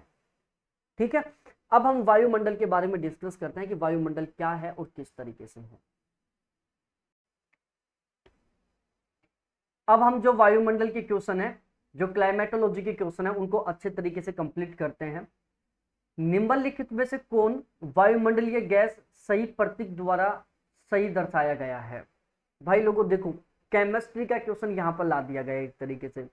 मैं जब क्लाइमेटोलॉजी में आपको एटमॉस्फेयर पढ़ा रहा था, वायुमंडल पढ़ा रहा था, तो मैंने आपको बहुत अच्छे तरीके से बताया था कि जो जितने भी गैस है ना, इनके आपको रासायनिक नाम पता होना चाहिए। ये जो गैसें हैं इनको दो भागों में डिवाइड किया गया है, एक अक्रिय गैस है और एक सक्रिय गैस है, इनके बारे में भी आपको पता होना चाहिए। तो यदि आपको पता है तो आप जरूर बताएं कि अक्रिय गैस कौन कौन सी होती हैं और सक्रिय गैस कौन कौन सी होती हैं। ठीक है, अब बहुत सारे लोगों का ये क्वेश्चन बिल्कुल छोटी सी गलती की वजह से गलत हो जाएगा, अदरवाइज वो चाहते तो इनको साथ साथ में याद कर सकते थे, लेकिन चलो कोई ना, मैं आपको बता देता हूँ। देखो, जो ऑक्सीजन होता है उसको हम O2 के द्वारा लिखते हैं, ओजोन को हम O3 के द्वारा लिखते हैं, CO2 का मतलब है कार्बन डाइऑक्साइड, SO2 का मतलब है सल्फर डाइऑक्साइड, ठीक है, NO2 का मतलब है नाइट्रोजन डाइऑक्साइड। तीनों के तीनों सिमिलर हैं, कार्बन डाइऑक्साइड, सल्फर डाइऑक्साइड और नाइट्रोजन डाइऑक्साइड। यहाँ पर आप देख सकते हो O के साथ 2 लिखा हुआ है, ठीक है। CO का मतलब होता है कार्बन मोनोऑक्साइड, क्या होता है? कार्बन मोनोऑक्साइड होता है। N2O का मतलब होता है नाइट्रस ऑक्साइड, ठीक है। इसके अलावा Ne का मतलब होता है नियोन, He का मतलब होता है हीलियम, H2 का मतलब होता है हाइड्रोजन, Ar का मतलब होता है आर्गन, ठीक है। Kr का मतलब होता है क्रिप्टोन और Xe का मतलब होता है जीनोन, Rn का मतलब होता है रेडोन, ठीक है। और इसके अलावा ओजोन का मतलब होता है O3 और CH4 का मतलब होता है मीथेन, ठीक है। तो मैं एक बार फिर से रिपीट कर देता हूं, O2 का मतलब ओजोन है, सॉरी ऑक्सीजन है, O3 का मतलब ओजोन है, ठीक है। CO2 का मतलब कार्बन डाइऑक्साइड, SO2 का मतलब सल्फर डाइऑक्साइड, NO2 का मतलब नाइट्रोजन डाइऑक्साइड, CO का मतलब कार्बन मोनोऑक्साइड, N2O का मतलब नाइट्रस ऑक्साइड, Ne का मतलब नियोन, He का मतलब हीलियम, H2 का मतलब हाइड्रोजन, Ar का मतलब ऑर्गन, Kr का मतलब क्रिप्टोन, Xe का मतलब जीनोन, Rn का मतलब रेडोन, O3 का मतलब ओजोन और CH4 का मतलब मीथेन होता है। ये सभी के सभी रासायनिक नाम आपको अच्छे से पता होना चाहिए, ठीक है। अब एक बार क्वेश्चन बन चुका है और यहाँ पर आपको बताना है कि भूमध्य रेखा से ध्रुवों तक, भूमध्य रेखा से लेकर ध्रुवों तक दाब और पवन के सही सतही घटक क्रम निम्नलिखित में से कौन से हैं? मतलब ये वायु दाब और पवन के क्या अलग अलग पेटियां हैं, इनको आपको विषुवत रेखा से ध्रुवों की ओर सही ढंग से व्यवस्थित करना है, बिल्कुल सही क्रम में आपको व्यवस्थित करना है, ठीक है। तो यहाँ पर ध्रुवीय पूर्वा हवा है, पश्चिमी हवा है, उपोषण उच्च दाब है, व्यापारिक पवन है। उपोषण उच्च दाब है, पश्चिमी हवाएं हैं, व्यापारिक पवन है, ध्रुवीय पवन है, ध्रुवीय परवा पवन है। व्यापारिक पवन है, ध्रुवीय परवा हवा है, पश्चिमी हवा है, उपोषण उच्च दाब है। व्यापारिक पवन है, उपोषण उच्च वायुदाब है, उपध्रुवीय हवाएं हैं और ध्रुवीय पूर्वा हवाएं हैं। अब इनको आपको विषुवत रेखा से ध्रुवों की ओर व्यवस्थित करना है। तो मैं आपको ये एक बार एक डायग्राम बनाकर समझा देता हूं, ताकि आपका सारा का सारा ही कॉन्सेप्ट अच्छे तरीके से क्लियर हो जाए, और यदि इन फ्यूचर यहाँ से कोई क्वेश्चन बने तो उसको आप अच्छे तरीके से ठीक कर सको, ठीक है। दोनों गोलार्धों में बिल्कुल सेम स्थिति होती है, जो स्थिति उत्तरी गोलार्ध में है वो बिल्कुल सेम टू सेम दक्षिणी गोलार्ध में होगी। ये क्या है? 0 डिग्री मतलब विषुवत रेखा है, ठीक है। मैं एक गोलार्ध का बना लेता हूँ, ध्यान रखना दोनों गोलार्धों में बिल्कुल सेम होगी, जो उत्तरी गोलार्ध में होगी वो की वही किस में होगी? दक्षिणी गोलार्ध में होगी। तो हमने ये इस तरीके से एक गोलार्ध का मानचित्र बना लिया, जो उत्तरी गोलार्ध मान लो और चाहे आप इसको दक्षिणी गोलार्ध मान लो, ठीक है भाई। यहाँ पर क्या है? यहाँ पर ये विषुवत रेखा है, ठीक है। तो इसको हम क्या कहते हैं, या तो विषुवत रेखीय पेटी कहते हैं, विषुवत रेखीय पेटी, ठीक है, या इसको डोलड्रम पेटी भी कहते हैं, डोलड्रम पेटी। भाई इसको डोलड्रम पेटी क्यों कहते हैं ये मैं बहुत सारी बार बता चुका हूं, ठीक है। इसके अलावा ये वाला जो क्षेत्र है इसमें क्या प्रवाहित होती है, व्यापारिक पवनें प्रवाहित होती हैं। ये इस तरीके से जो हवाएं बह रही हैं इनका नाम क्या है, व्यापारिक है, व्यापारिक पवन, ठीक है। तो इस तरीके से यहां पर ये क्या प्रवाहित हो रही है, व्यापारिक पवनें प्रवाहित हो रही हैं। उपोषण उच्च वायुदाब से विषुवत रेखीय निम्न वायुदाब की ओर, और ये पूर्व से पश्चिम की ओर भी प्रवाहित होती हैं। उसके बाद की ये वाली जो पेटी है इसको हम क्या कहते हैं, तो इस पेटी का जो विस्तार है वो 30 डिग्री से 35 डिग्री अक्षांशों के बीच में है, तो इसको हम कहते हैं उपोषण कटिबंधीय उच्च वायुदाब पेटी। क्या कहते हैं, उपोषण कटिबंधीय उच्च वायुदाब पेटी कहते हैं। अब इसके जस्ट ऊपर वाला जो भाग है इसमें हवाएं चलती है कुछ इस तरीके से, ठीक है। मतलब जो उपोषण कटिबंधीय उच्च वायुदाब का क्षेत्र है इससे कौन सी दिशा में चल रही है, उपध्रुवीय निम्न वायुदाब वाले क्षेत्र में चल रही है, तो इनको हम कहते हैं पछुआ पवने। क्या कहते हैं, पछुआ पवने। इसके जो ऊपर का क्षेत्र है जो कि 60 से 65 डिग्री अक्षांशों के बीच में है, इसको हम क्या कहते हैं, उपध्रुवीय निम्न दाब पेटी, ठीक है। फिर इस वाले क्षेत्र में क्या है प्यारे साथियों, ध्रुवीय पवनें प्रभावित होती हैं,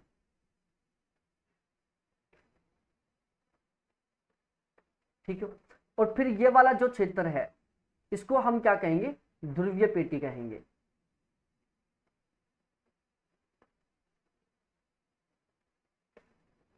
ठीक है। तो इस तरीके से इस क्रम को आपको ध्यान में रखना है। मैं एक बार फिर से बता देता हूं, आप विषुवत रेखा को हम क्या कहते हैं, विषुवत रेखीय पेटी या डोलड्रम पेटी कहते हैं। इसके जस्ट ऊपर व्यापारिक पवन पेटी है, इसके ऊपर उपोषण उच्च वायुदाब पेटी है, इसके ऊपर व्यापारिक पवने हैं, उसके ऊपर उपध्रुवीय निम्न दाब पेटी है, इसके ऊपर ध्रुवीय पवने हैं, ठीक है, और इसके ऊपर प्यारे साथियों ध्रुवीय उच्च दाब पेटी है। बिल्कुल सेम टू सेम क्रम कहां पर होगा, दक्षिणी गोलार्ध में होगा। एक को याद कर लो, दोनों को कॉपी पेस्ट कर लेना, ठीक है। तो ये क्रम आपको बिल्कुल अच्छे तरीके से याद होना चाहिए, यहां से इन फ्यूचर क्वेश्चन बनने का पूरा पूरा चांस है। भाई हमारा टारगेट केवल इतना ये नहीं है कि चलो हम इन सभी चीजों को क्वेश्चनों को एक बार पढ़ लें। भाई क्वेश्चनों को पढ़ने से मतलब नहीं है, वो क्वेश्चन आपका बहुत अच्छे तरीके से तैयार होना चाहिए ताकि उस क्वेश्चन से रिलेटेड आगे कोई क्वेश्चन बने तो वो आपका ठीक हो सके। तापमान में रुद्धोष्म में परिवर्तन शब्द का मतलब क्या होता है, ठीक है। यहाँ पर टाइपिंग में थोड़ी थोड़ी गलतियां हैं तो प्लीज इनको थोड़ा सा इग्नोर करना। रुद्धोष्म, ठीक है, क्योंकि एक तो मेरी खुद की हिंदी बहुत ज्यादा कमजोर है तो उस वजह से मैं इनका सही ढंग से, ठीक है, इनको ध्यान नहीं दे पाया। तो तापमान में रुद्धोष्म में परिवर्तन शब्द का तात्पर्य क्या है। भाई अभी कल ही हमने जो हमारा न्यू बैच स्टार्ट किया जिसमें हम क्लाइमेटोलॉजी पढ़ रहे हैं, वहां पर मैंने रुद्धोष्म परिवर्तन के बारे में बताया था या रुद्धोष्म ताप के बारे में बताया था, क्योंकि अभी हम तापमान का टॉपिक पढ़ रहे थे। आज ही मैंने अभी कमेंट देखा है, एक भाई पूछ रहा था कि तापमान की कितनी क्लास लोगे, क्योंकि हमने तापमान को टोटल 3 घंटों में कंप्लीट किया है, ठीक है। पहली क्लास में हमने तापमान का बारे में पढ़ा, तापमान के वितरण को पढ़ा, तापमान के प्रकारों को पढ़ा, ठीक है। 2 क्लासें हमारी कुछ इस तरीके से हो गई। तीसरी क्लास में हमने तापमान से रिलेटेड किस किस टाइप के क्वेश्चन बन सकते हैं उन कॉन्सेप्ट को एक तरीके से समझा, ठीक है। तो फाइनली 3 घंटे की क्लास हुई है, लेकिन तापमान का जो टॉपिक है वो इस तरीके से हो गया कंप्लीट कि चाहे क्वेश्चन किसी भी तरीके से कितना घुमा फिरा के पूछ ले 100% हमारे पढ़ाई में से आएगा, ठीक है। अब तापमान में रुद्धोष्म में परिवर्तन शब्द का मतलब क्या होता है, वर्षण के बाद तापमान में गिरावट आना, संपीड़न और विस्तार के माध्यम से आरोही और अवरोही वायु का तापमान और शीतलन होना।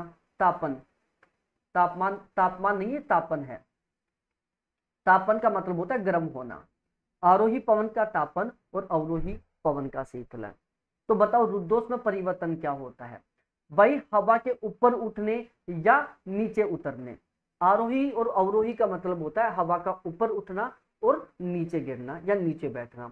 तो हवा के ऊपर उठने और नीचे बैठने की वजह से हवा का क्या होता है, संपीड़न होता है और विस्तार होता है। जब हवा नीचे की ओर धरातल की ओर आती है या धरातल पर बैठती है तो उस स्थिति में हवा का संपीड़न हो जाता है, और जब हवा धरातल से ऊपर की ओर जाती है तो इस स्थिति में क्या होता है, हवा का विस्तार हो जाता है, हवा का विसरण हो जाता है। तो इस तरीके से जब हवा नीचे उतरती है, ऊपर उठती है, या हवा का आरोही या अवरोही क्रम होता है, तो इसकी वजह से हवा में जो संपीड़न होता है और जो सिकुड़न होता है, और उसकी वजह से तापमान में जो परिवर्तन आता है उसको हम क्या कहते हैं, एडियाबेटिक परिवर्तन कहते हैं। मैं एक बार फिर से बता देता हूं, वायु में अंतःक्रिया के कारण या वायु के फैलने व सिकुड़ने के कारण तापमान में जो परिवर्तन हो रहा है ना, उसी को हम क्या कहते हैं, एडियाबेटिक परिवर्तन कहते हैं।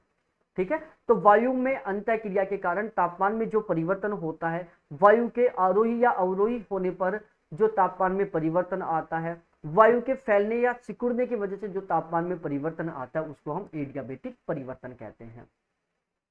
अब ये जो एडियाबेटिक परिवर्तन वो टोटली कुल मिलाकर दो प्रकार का होता है। एक होता है शुष्क एडियाबेटिक तापमान परिवर्तन, जब कोई असंतृप्त हवा ऊपर उठती है तो उसके तापमान में संघनन प्रारंभ होने से पहले 10 डिग्री सेल्सियस पर किलोमीटर के हिसाब से क्या आती है, कमी आती है। मतलब जब कोई भी असंतृप्त हवा पृथ्वी के धरातल से ऊपर की ओर उठती है तो संघनन की प्रक्रिया प्रारंभ होने से पहले उस हवा का जो तापमान है वो 10 डिग्री सेल्सियस पर किलोमीटर के अनुसार कम होता है। ठीक है, आर्द्र एडियाबेटिक दर, संघनन के बाद जब संतृप्त हवा, ध्यान रखना, जो आर्द्र एडियाबेटिक दर है इसका संबंध किससे होता है, संतृप्त हवा से होता है। ठीक है, और जो शुष्क एडियाबेटिक तापमान परिवर्तन है इसका संबंध किससे होता है, असंतृप्त हवा से होता है। ठीक है, आर्द्र एडियाबेटिक दर के संघनन के बाद जो संतृप्त हवा ऊपर की ओर उठती है और जैसे जैसे वो ऊपर की ओर जाती है तो उसके तापमान में जो परिवर्तन आता है, उसके तापमान में जो कमी आती है, उसको हम क्या कहते हैं, आर्द्र एडियाबेटिक दर कहते हैं, जो कि सामान्यतः 6 डिग्री सेल्सियस पर किलोमीटर के हिसाब से होता है। ठीक है, तो शुष्क एडियाबेटिक तापमान परिवर्तन क्या होगा कि जब असंतृप्त हवा पृथ्वी के धरातल से ऊपर की ओर जाती है तो उसके तापमान में कमी आती है 10 डिग्री सेल्सियस पर किलोमीटर के हिसाब से। आर्द्र एडियाबेटिक दर कि जब कोई संतृप्त हवा ऊपर की ओर जाती है या ऊपर की ओर उठती है तो उसके तापमान में कमी आती है 6 डिग्री सेल्सियस पर किलोमीटर के हिसाब से। तो ये दोनों आपको अच्छे तरीके से ध्यान में रखना है, संतृप्त भी, असंतृप्त भी, शुष्क भी और आर्द्र भी। चलो ये क्वेश्चन दिख ही गया तो अब इसको छुपाना क्या। वायु राशि की स्थिरता या अस्थिरता की डिग्री के निर्धारण के लिए किस उपकरण का प्रयोग किया जाता है। ठीक है भाई, हमने न्यू क्लास का वो जो अनाउंसमेंट कर रखा है जो हमारी सोमवार को होने वाली है, उसमें वायुमंडल की जो स्थिरता और अस्थिरता है उसी को हम पढ़ने वाले हैं। बहुत डिटेल से, बहुत ही डीपली तरीके से पढ़ते हैं।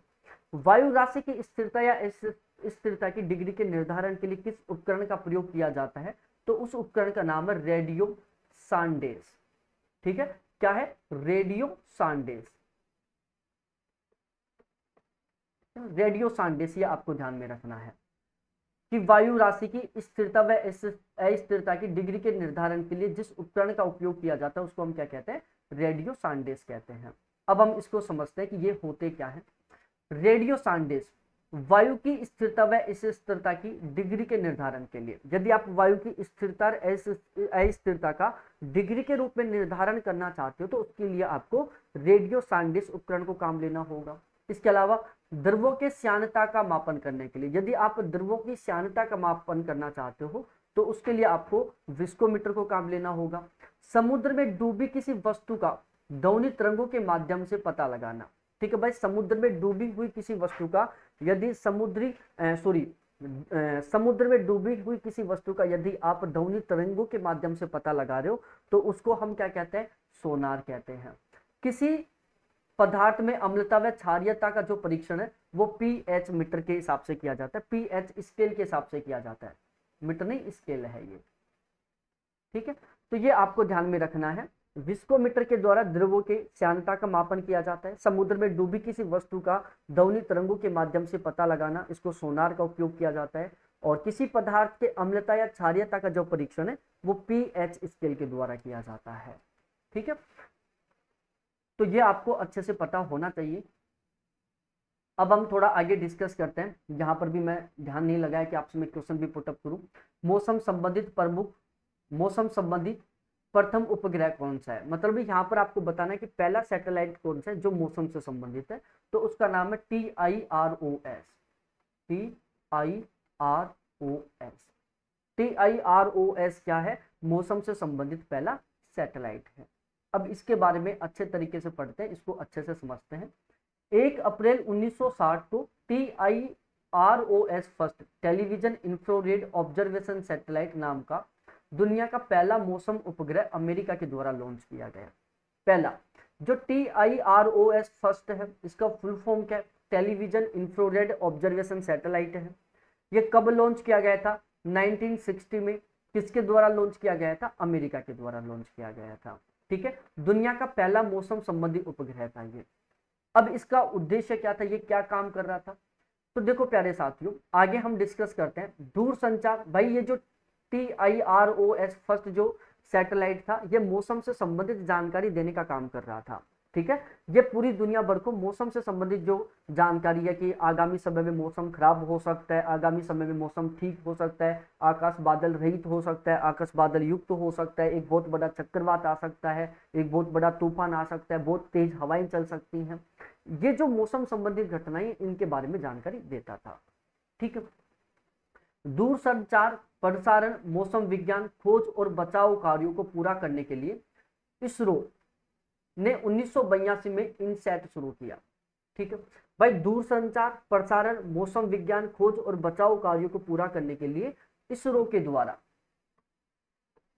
ठीक है, इसरो के द्वारा 1982 में एक सैटेलाइट लॉन्च किया गया जिसका नाम था इनसैट। भारत ने मौसम संबंधी सेवा प्रदान करने के लिए इनसैट आई भी लॉन्च किया। ठीक है भाई, जो टीरोस फर्स्ट था, ये अमेरिका के द्वारा लॉन्च किया गया था मौसम संबंधी जानकारी प्राप्त करने के लिए। बिल्कुल सेम उसी तरीके से भारत ने मौसम संबंधी सेवा प्रदान करने के लिए इनसैट फर्स्ट भी को लॉन्च किया। भारत के प्रचलनात्मक मौसम संबंधित उपग्रह का नाम है इनसैट 3D और इनसैट 3DR। ठीक है, तो भारत के प्रचलनात्मक मौसम संबंधी उपग्रह का नाम इनसैट 3D या इनसैट 3DR है। इनके बारे में आपको बिल्कुल अच्छे तरीके से, बेहतरीन तरीके से पता होना चाहिए। अब अगला क्वेश्चन है कि निम्नलिखित में से किस जलवायु वैज्ञानिक ने अपने जलवायु संबंधी वर्गीकरण में हेकिस्टोथर्मल अवधारणा की वकालत की थी। बताओ कौन सा जलवायु वैज्ञानिक था जिसने अपने जलवायु वर्गीकरण में हेकिस्टोथर्मल अवधारणा की वकालत की थी। मिलर है, कोपेन है, केंडोलर, टिवार्थ मोदे हैं। इस क्वेश्चन का सभी के सभी कैंडिडेट आंसर देने की कोशिश करें। बहुत सिंपल सा क्वेश्चन है, बहुत गजब का क्वेश्चन है।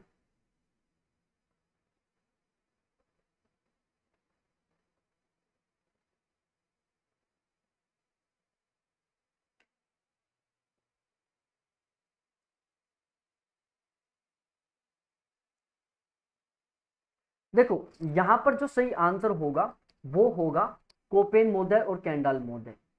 ठीक है, कोपेन और केंडोल यहां पर सही आंसर है, मतलब ऑप्शन 2 यहां पर सही आंसर है। अब हम इसको अच्छे से समझते हैं। कोपेन जर्मन के, भाई कोपेन जर्मन के प्रसिद्ध जलवायुविद और वनस्पति शास्त्री थे। कोपेन कहाँ के थे, जर्मन के थे, और एक प्रमुख जलवायुविद और वनस्पति शास्त्री थे। कोपेन ने 1900 में विश्व का जलवायु का वर्णात्मक वर्गीकरण प्रस्तुत किया। कोपेन मोदे ने 1900 में विश्व की जलवायु का वर्णात्मक वर्गीकरण प्रस्तुत किया। इनके इस वर्गीकरण का आधार फ्रांसीसी विद्वान कैंडोल द्वारा 1874 में प्रस्तुत विश्व का वनस्पति कटिबंध था। अब देखो यहाँ पर आप समझने का प्रयास करो। कोपेन एक जर्मनी के जलवायुविद और वनस्पति शास्त्री थे। इनके द्वारा 1900 में विश्व की जलवायु का वर्णात्मक तरीके से वर्गीकरण प्रस्तुत किया गया। जो कोपेन मोदे का जो जलवायु वर्गीकरण था, जो इनके द्वारा 1900 में प्रस्तुत किया गया था, ये किसके आधार पर प्रस्तुत किया था, तो ये इन्होंने एक फ्रांसीसी विद्वान था कैंडोल, जिनके द्वारा विश्व का वनस्पति कटिबंध प्रस्तुत किया गया था 1874 में, तो इसके ऊपर आधारित था ये। ठीक है, तो कोपेन मोदे का जो 1900 सन में, कोपेन मोदे के द्वारा जो 1900 में विश्व का जलवायु वर्गीकरण प्रस्तुत किया गया था, वो किसके ऊपर आधारित था, तो वो कैंडाल के वनस्पति कटिबंध वर्गीकरण पर आधारित था। 1918 में कोपेन ने अपने वर्गीकरण में क्या किया, संशोधन किया। इनका यह वर्गीकरण औसत वार्षिक तापमान और औसत वार्षिक वर्षा तथा उसके ऋत्विक वितरण के आधार पर विश्व की जलवायु को पुनर्लिखित वर्गीकरण प्रस्तुत करता है। ठीक है, तो यह आपको ध्यान में रखना है कि भाई उसके बाद जो कोपेन मोडे हैं, भाई कोपेन मोडे ने पहले 1900 में दिया, फिर उसके बाद उन्होंने संशोधन किया 1918 में। 1918 में कोपेन ने अपने वर्गीकरण में संशोधन किया और इनका ये जो वर्गीकरण था औसत वार्षिक तापमान, औसत वार्षिक वर्षा तथा उसके ऋत्विक वितरण के आधार पर था।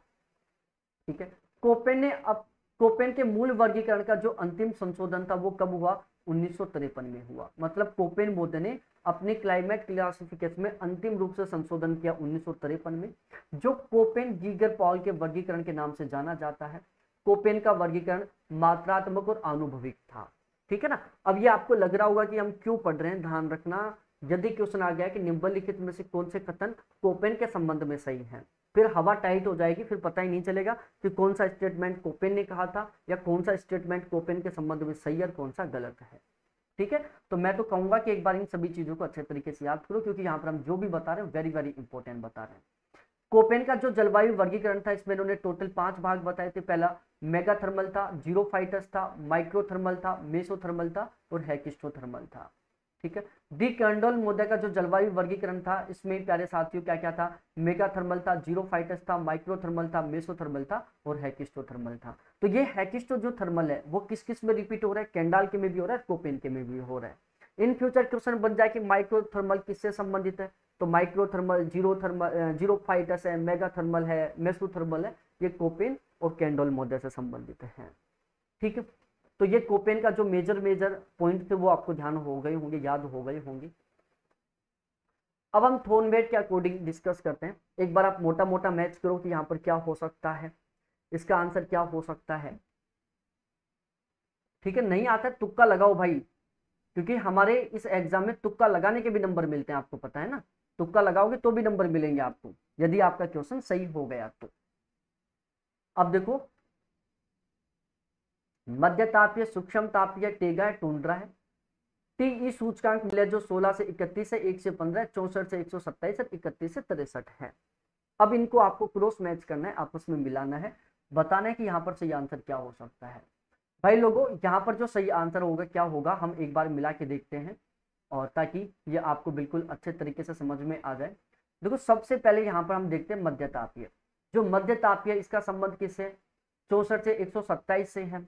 ठीक है, इसके अलावा जो सूक्ष्म तापीय, इसका संबंध किससे, तो सूक्ष्म तापीय का संबंध किससे है प्यारे साथियों, 31 से 63 से है। ठीक है, जो टेगा है, टेगा का संबंध किससे, तो टेगा का संबंध यहाँ पर 16 से 31 से, और टुंड्रा का संबंध किससे, 1 से 15 से है। तो इस तरीके से आप इसका क्रॉस मैच कर सकते हैं, जो आपका सही हो जाएगा। अब यदि आपने थोर्नवेट का क्लाइमेट क्लासिफिकेशन बहुत बेहतरीन तरीके से पढ़ रखा है, क्वेश्चन को ठीक कर दोगे, वरना ये सोचते रह जाएगा कि ये टीई सूचकांक है क्या, ये तो हमने पढ़ा ही नहीं, आता ही नहीं है। ठीक है, अब हम थोड़ा सा जो थोर्नवेट का क्लाइमेट क्लासिफिकेशन है इसके बारे में डिस्कस कर लेते हैं। पहला, थोर्नवेट का जलवायु वर्गीकरण। प्रसिद्ध अमेरिकन ऋतु वैज्ञानिक थोर्नवेट ने अपने जलवायु वर्गीकरण को 2 विशिष्ट भागों में वर्गीकृत करके वर्णन किया था। पहली बात, जो थोर्नवेट थे वो कहाँ के थे, अमेरिका के थे। इन्होंने अपने क्लाइमेट क्लासिफिकेशन को 2 विशेष भागों में विभाजित किया था। इनका जो पहला वर्गीकरण था वो 1931 में हुआ था, और दूसरा वर्गीकरण था जो इनका 1933 में प्रस्तुत किया गया था। थोर्नवेट के क्लाइमेट क्लासिफिकेशन में जो अंतिम संशोधन था वो कब हुआ था, 1955 में हुआ था। ठीक है, तो थोर्नवेट एक अमेरिकन जलवायु विद्वान थे। इन्होंने अपना जो क्लाइमेट क्लासिफिकेशन दिया था इसको 2 भागों में विभाजित किया। पहला वर्गीकरण 1931 से संबंधित है, दूसरा 1933 से संबंधित है। ठीक है, इन्होंने अपने क्लाइमेट क्लासिफिकेशन में अंतिम बार संशोधन कब किया था, 1955 में किया था। अब देखो, थोर्नवेट ने जलवायु वर्गीकरण में 3 तत्वों को प्रमुख माना। जो थोर्नवेट मोडे, इन्होंने अपने क्लाइमेट क्लासिफिकेशन में निम्न 3 तत्वों को सबसे ज्यादा महत्वपूर्ण माना था। पहला, वर्षा से प्रभाविता, तापीय दक्षता और वर्षा का मौसमी वितरण। ठीक है, तो थोर्नवेट ने अपने जलवायु वर्गीकरण में निम्न 3 तत्वों को सबसे प्रमुख माना। पहला वर्षा की प्रभाविता है, दूसरा तापीय दक्षता है, और तीसरा वर्षा का मौसमी वितरण है। इन तीनों तत्वों के सहयोग से 23 वर्गों को मान्यता दी गई तथा संपूर्ण विभाजन में 120 उपवर्ग तैयार किए गए। ध्यान से सुनो प्यारे साथियों, थॉर्नवेट ने अपना जो क्लाइमेट क्लासिफिकेशन दिया था, इसके 3 मुख्य आधार थे। पहला वर्षा से प्रभाविता थी, दूसरा तापीय दक्षता थी, तीसरा वर्षा का मौसमी वितरण था। इन तीनों तत्वों के सहयोग से इन्होंने क्या किया, टोटल 23 मुख्य भागों में डिवाइड किया, और ये जो 23 मुख्य भाग थे इनको इन्होंने क्या कर दिया, 120 उपभागों में डिवाइड कर दिया। ठीक है, तापीय दक्षता के आधार पर इन्होंने जो विभाजन किया था कुछ इस तरीके से, उष्ण कटिबंध में 320 होता है, मध्य तापीय में 160 से 318 होता है, न्यून तापीय में 80 से 157 होता है, टेगा में 40 से 78 होता है, टुंड्रा में 3 से 37 होता है, और हिमाच्छादित में 0 से कम होता है। ठीक है, अब हम आगे डिस्कस करते हैं भाई लोग। बताओ किस ऊर्ध्वगामी क्रम व्यवस्था, किस ऊर्ध्वगामी क्रम व्यवस्था अनुसार निम्नलिखित प्रकार के बादल पाए जाते हैं। ऊर्ध्वगामी क्रम व्यवस्था, ऊर्ध्वगामी क्रम व्यवस्था का मतलब है आपको इनको एक सही क्रम में व्यवस्थित करना है। मतलब सबसे नीचे कौन सा बादल होता है, उसके ऊपर कौन सा होता है, उसके ऊपर कौन सा होता है, उसके ऊपर कौन सा होता है, इस क्रम में आपको व्यवस्थित करना है। 4 बादलों का नाम दिया हुआ है यहाँ पर, जिसमें पहले बादल का नाम है अल्ट्रोस्ट्रेटस, दूसरा का नाम है स्ट्रेटोक्यूमुलस, तीसरा का नाम है साइरस, और चौथा का नाम है स्ट्रेटस। बताओ ये बादलों का क्रम क्या होगा, सबसे नीचे कौन से हैं, उसके ऊपर कौन से हैं, उसके ऊपर कौन से, उसके ऊपर कौन से हैं।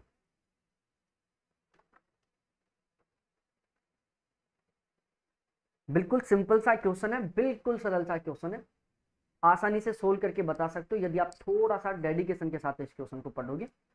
अब देखो भाई लोगों, यहां पर जो इसका सही आंसर है वो क्या होगा, एक बार आप ही दिमाग लगा लो, फिर मैं तो बताने वाला हूं।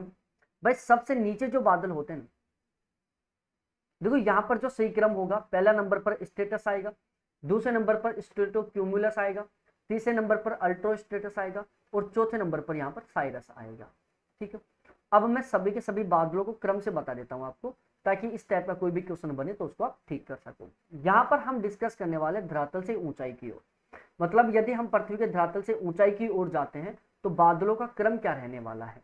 भाई बिल्कुल धरातल के जो निकट बादल होते हैं उनको हम कहते हैं वर्षा स्त्री बादल, जिसको हम निम्बो स्टेटस क्लाउड कहते हैं। इनके ऊपर जो बादल होते हैं उनको कहा जाता है स्ट्रेटो क्लाउड। ठीक है, इनके ऊपर जो बादल होते हैं उनको कहा जाता है स्ट्रेटो क्यूमुलस क्लाउड। इनके ऊपर जो बादल होते हैं इनको कहा जाता है अल्टो क्यूमुलस क्लाउड। इनके ऊपर जो बादल होते हैं इनको कहा जाता है अल्टो स्ट्रेटस क्लाउड। इनके ऊपर जो बादल होते हैं उनको क्या कहा जाता है, सीरस क्यूमुलस क्लाउड। इनके ऊपर जो बादल होते हैं इनको क्या कहा जाता है, सीरस। ठीक है, स्ट्रेटस क्लाउड, और इसके ऊपर जो बादल होते हैं उनको क्या कहा जाता है, सीरस क्लाउड कहा जाता है। ठीक है, यहाँ पर सीरस की स्पेलिंग गलत है, वो क्या होगी, SIRRUS होगी, और यहाँ पर भी सीरस की स्पेलिंग क्या होगी, SCIRRUS होगी। ठीक है, तो अब ये जो बादलों का क्रम है पृथ्वी के धरातल से ऊपर की ओर, ये आपको अच्छे से पता होना चाहिए। वर्षा स्त्री मेघ, इसके ऊपर होता है स्त्री मेघ, इसके ऊपर होता है स्त्री कपासी मेघ, इसके ऊपर होता है उच्च कपासी बादल, इसके ऊपर होता है उच्च स्त्री बादल, इससे ऊपर होता है पक्षाप कपासी बादल, इसके ऊपर होता है पक्षाप स्त्री बादल, और इससे ऊपर होता है पक्षाप बादल। ये जो क्रम है आपको बिल्कुल अच्छे तरीके से पता होना ही चाहिए। अब हम थोड़ा आगे डिस्कस करते हैं। वर्षा स्त्री मेघ धरातल के समीप पाए जाते हैं, तथा जो पक्षाप मेघ होते हैं वो सबसे अधिक ऊंचाई के ऊपर पाए जाते हैं। तो जो पक्षाप मेघ है वो सबसे अधिक ऊंचाई पर पाए जाते हैं, वही जो वर्षा स्त्री मेघ है वो बिल्कुल धरातल के निकट पाए जाते हैं, धरातल के समीप पाए जाते हैं। ठीक है, तो ये आपको बिल्कुल अच्छे तरीके से पता होना ही चाहिए सभी के सभी कैंडिडेट। ठीक है, तो अब हम थोड़ा आगे डिस्कस करते हैं, और हम जो अगली यूनिट है जिसका नाम है ओशियोनोग्राफी, उसको हम पढ़ते हैं। क्लाइमेटोलॉजी के जो वेरी वेरी इंपॉर्टेंट क्वेश्चन है उनको हमने यहाँ पर कवर कर लिया है, आपको बिल्कुल अच्छे तरीके से समझ में आ गए होंगे। एक बार सभी के सभी कैंडिडेट फीडबैक दो कि यहाँ तक का बहुत अच्छे तरीके से समझ में आया कि नहीं आया। जल्दी जल्दी सभी के सभी कैंडिडेट फीडबैक दे दो स्पीड से, ताकि पता चल सके कि आपको बेहतरीन तरीके से समझ में आया कि नहीं आया। यदि बेहतरीन तरीके से समझ में आ गया तो हम आगे कंटिन्यू करें, नहीं आया तो मैं एक बार फिर से रिपीट करूं। बाकी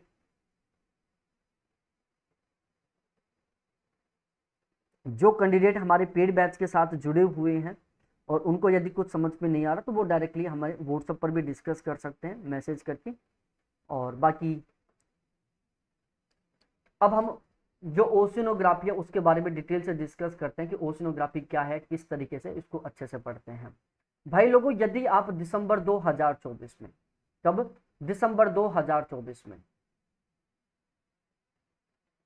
दिसंबर 2024 में यदि आप ज्योग्राफी सब्जेक्ट से, किससे, ज्योग्राफी सब्जेक्ट से 80% प्लस के मार्क्स के साथ जरब क्वालिफाई करना चाहते हो, ठीक है, तो आप हमारा गारंटी बैच ज्वाइन कर सकते हैं। ठीक है भाई लोगों, ये जो गारंटी बैच है ना, ये केवल जरब के लिए है। ठीक है, इसका टारगेट केवल जरब है, नेट क्वालिफाई करना इसका कोई टारगेट नहीं है। ठीक है भाई, कोई टारगेट नहीं है नेट क्वालिफाई करना, टारगेट केवल एक ही है कि चाहे कुछ भी हो जाए हमें तो जरब क्वालिफाई करना है। ठीक है ना, और वो भी ऐसे नहीं कि केवल फिक्स मार्क्स के साथ हो गया, 80% प्लस के स्कोर के साथ जरब क्वालिफाई करना है, ताकि किसी को बताए तो मजा तो आए कि यार सच में बंदे में टैलेंट है, सच में कुछ ना कुछ तो है इस बंदे में। ठीक है, तो यदि आप ये बैच लेना चाहते हो तो ये मेरे व्हाट्सअप नंबर है, इन पर आप तुरंत अभी मेरे से कांटेक्ट करो। नया बैच शुरू हो चुका है, बहुत बेहतरीन तरीके से जीरो लेवल से पढ़ेंगे, सारा कॉन्सेप्ट क्लियर करेंगे, इस तरीके से पढ़ेंगे कि पेपर किसी भी तरीके का आए हमारा क्वेश्चन ठीक होना चाहिए। हमारा सबसे मुख्य मोटिव यही है कि हमारा क्वेश्चन ठीक होना चाहिए, फिर चाहे पेपर कैसा भी बने।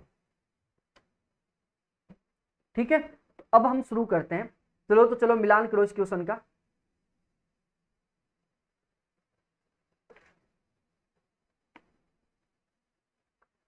प्यूर्टो रिको द्वीप है, इसके अलावा टोंडा खाई है, फिलिपीन खाई है, पॉइंट बेरू है, ये कौन से महासागर में स्थित है आपको बताना है। ठीक है,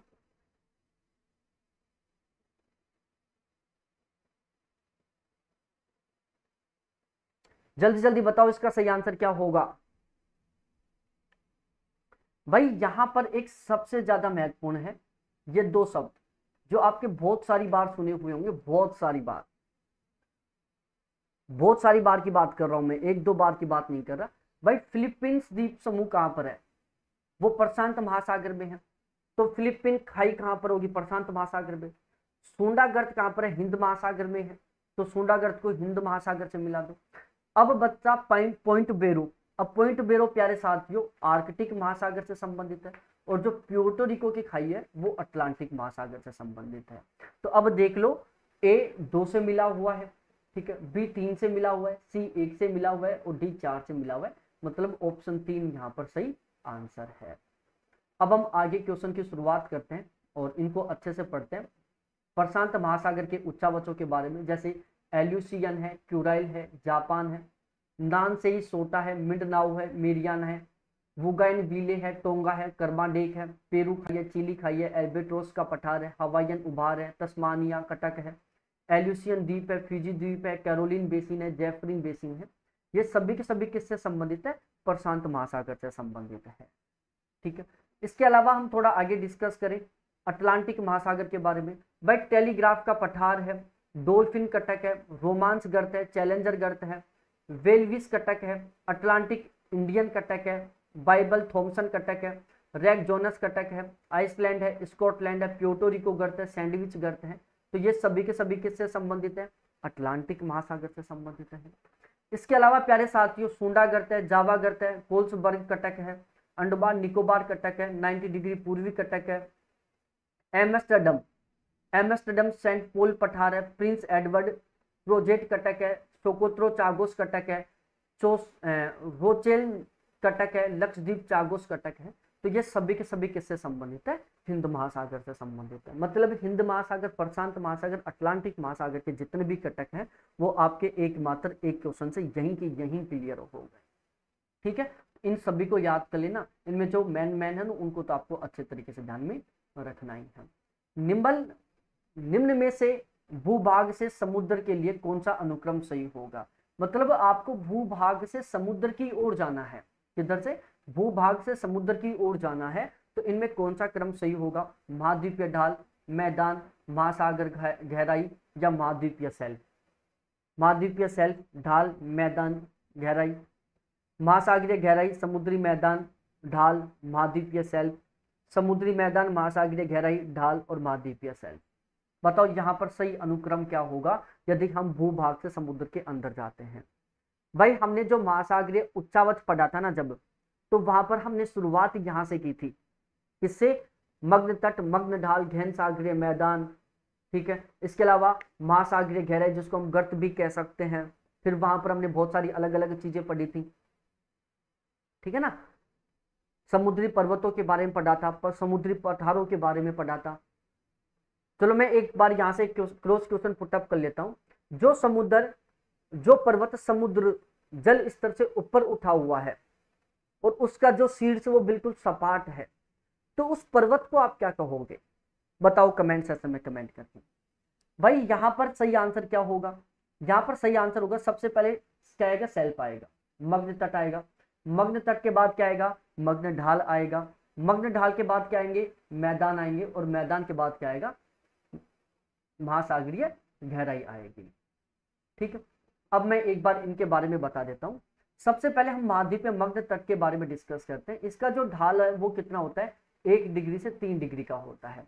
और इसकी गहराई कितनी होती है? 100 फैदम की होती है। ठीक है, अर्थात यदि मीटर में बात करें तो लगभग 180 मीटर के आसपास होती है। कहीं पर ये 200 मीटर भी लिखा होता है, तो ये आपको ध्यान में रखना है। ठीक है, सबसे चौड़ा जो मग्न तट है साइबेरिया के किनारे के साथ साथ उत्तरी ध्रुव सागर में पाया जाता है। जो दुनिया का सबसे चौड़ा मग्न तट वो कहां पर है? उत्तरी ध्रुव सागर के पास पाया जाता है। दक्षिणी अमेरिका का जो पश्चिमी तट है, जहां पर कौन सी पर्वतमाला है? एंडीज पर्वतमाला है। वहां पर जो मग्न तट है वो बिल्कुल अनुपस्थित है या अनुपस्थित है।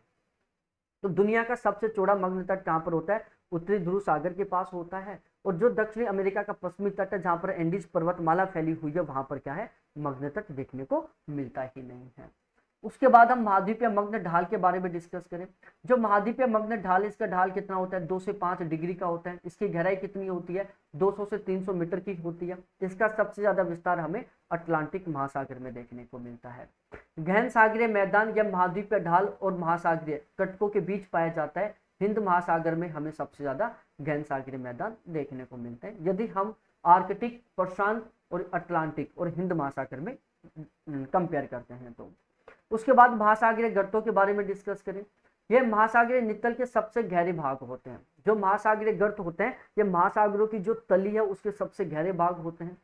महासागरीय नितल पर स्थित तीव्र ढाल वाले लंबे पतले गहरे खाई को या हम क्या कहते हैं? गर्त कहते हैं। भाई साहब, जो महासागर के जो तल है, महासागर का जो नितल है, वहां पर जो तेज ढाल वाले जो लंबे पतले सकरे भाग हैं, उनको हम क्या कहते हैं? खाई या गर्त कहते हैं। इनकी जो औसत गहराई है वो कहीं कहीं पर, इनकी जो औसत गहराई वो कितनी है? 5000 मीटर है। अब मैं यहां पर आपको एक क्रॉस क्वेश्चन पूछ रहा हूं कि महासागरों की औसत गहराई कितनी है? भाई जो महासागरीय गर्त है इनकी औसत गहराई कितनी है? 5000 मीटर है। महासागरों की औसत गहराई कितनी है ये आपको बताना है। ठीक है, और महाद्वीपों की, महाद्वीपों के ऊपर जितने भी पर्वत पठार मैदान है, तो इनकी औसत ऊंचाई कितनी है? तो महाद्वीपीय भाग की समुद्र तल से औसत ऊंचाई कितनी है? और महाद्वीपीय भाग की, सॉरी, महासागरीय भाग की समुद्र तल से औसत गहराई कितनी है? इन दोनों के बारे में बताना है। मैं फिर से रिपीट कर रहा हूं। सपोज दैट ये हमारा क्या है? समुद्र तल है। ठीक है, इससे ऊपर जो महाद्वीपीय भाग, इसकी औसत ऊंचाई बताना है आपको। ठीक है, और इसके नीचे जो महासागरीय भाग है, इसकी औसत गहराई बताना है आपको। दोनों का आंसर दो। बिल्कुल सरल क्वेश्चन है, बहुत सारी बार बता चुका हूं जब हमने पेड बैच में पढ़ा था। अब भाई सबसे ज्यादा महत्वपूर्ण क्वेश्चन, इसके ऊपर आप very very very very very very कितने भी लिख लो, यहां से क्वेश्चन बनेगा एक के बार। उत्तरी प्रशांत महासागर में समुद्री धाराओं का सही क्रम निम्नलिखित में से कौन सा होगा? सही क्रम, आपको सर्किल के बारे में बात करना है। क्या, किसकी बात करनी है? सर्किल की बात करनी है, चक्कर की बात करनी है कि कौन सी जलधाराएं आपस में मिलकर एक सर्किल का निर्माण करती हैं। कल ही हमने पेड बैच में पढ़ा था, परसों के दिन ही, कि जो महासागरीय जलधाराएं आपस में मिलकर एक सर्किल का निर्माण करती हैं, एक चक्र का निर्माण करती हैं, तो उसका ये जो बीच का भाग है ना, इसको हम किस नाम से जानते हैं? मैंने परसों वाली क्लास में बताया था, एक बार बताओ आप। ठीक है भाई लोगों, ये वाला जो क्वेश्चन है, महासागरीय जो जलधाराएं हैं, इनको मैंने बहुत बेहतरीन तरीके से अलग अलग मानचित्र बनाकर समझाया था। एक बार मैं यहाँ पर बता देता हूँ। देखो उत्तरी प्रशांत महासागर की समुद्री धाराओं का सही क्रम, पहले उत्तरी विषुवत-रेखीय धारा है, फिर क्यूरोसियो है, फिर उत्तरी प्रशांत धारा है और फिर कैलिफोर्निया धारा है। दक्षिणी प्रशांत महासागर में समुद्री धाराओं का सही क्रम, पहले दक्षिणी विषुवत-रेखीय धारा है, फिर पूर्वी ऑस्ट्रेलियाई धारा है, फिर दक्षिणी प्रशांत धारा है और फिर पेरू धारा है।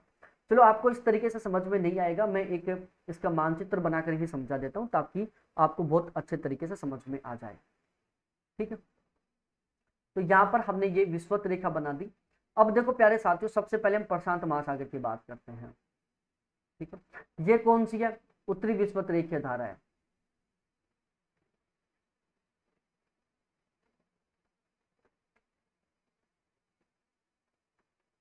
ठीक है, ये वाली जो है इसका नाम क्या है? उत्तरी प्रशांत महासागर की बात कर रहे हैं, तो ये वाली जो प्रशांत उत्तरी प्रशांत महासागर की, तो ये क्या क्यूरोसियो है। ठीक है, ये कौन सी है? उत्तरी प्रशांत महासागरीय धारा है। ठीक है, और ये वाली जो जलधारा है उसका नाम क्या है? कैलिफोर्निया धारा है। ठीक है, इसी तरीके से ये क्या है? दक्षिणी विषुवत रेखीय।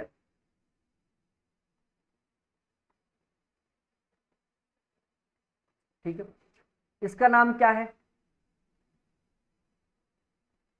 पूर्वी ऑस्ट्रेलियाई धारा।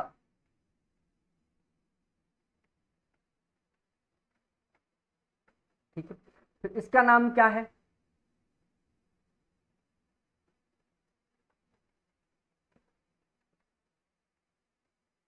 दक्षिणी प्रशांत धारा।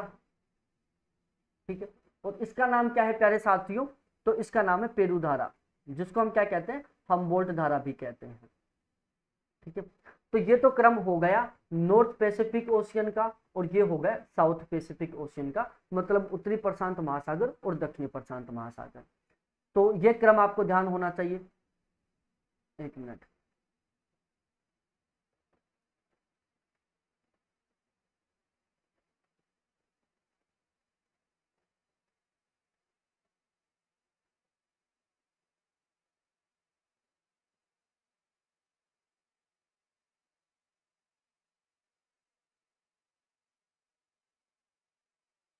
ठीक है, अब हम अटलांटिक महासागर की बात करते हैं। इसी डायग्राम से मैं अटलांटिक महासागर समझा देता हूं आपको, ताकि वो भी साथ के साथ क्लियर हो जाए।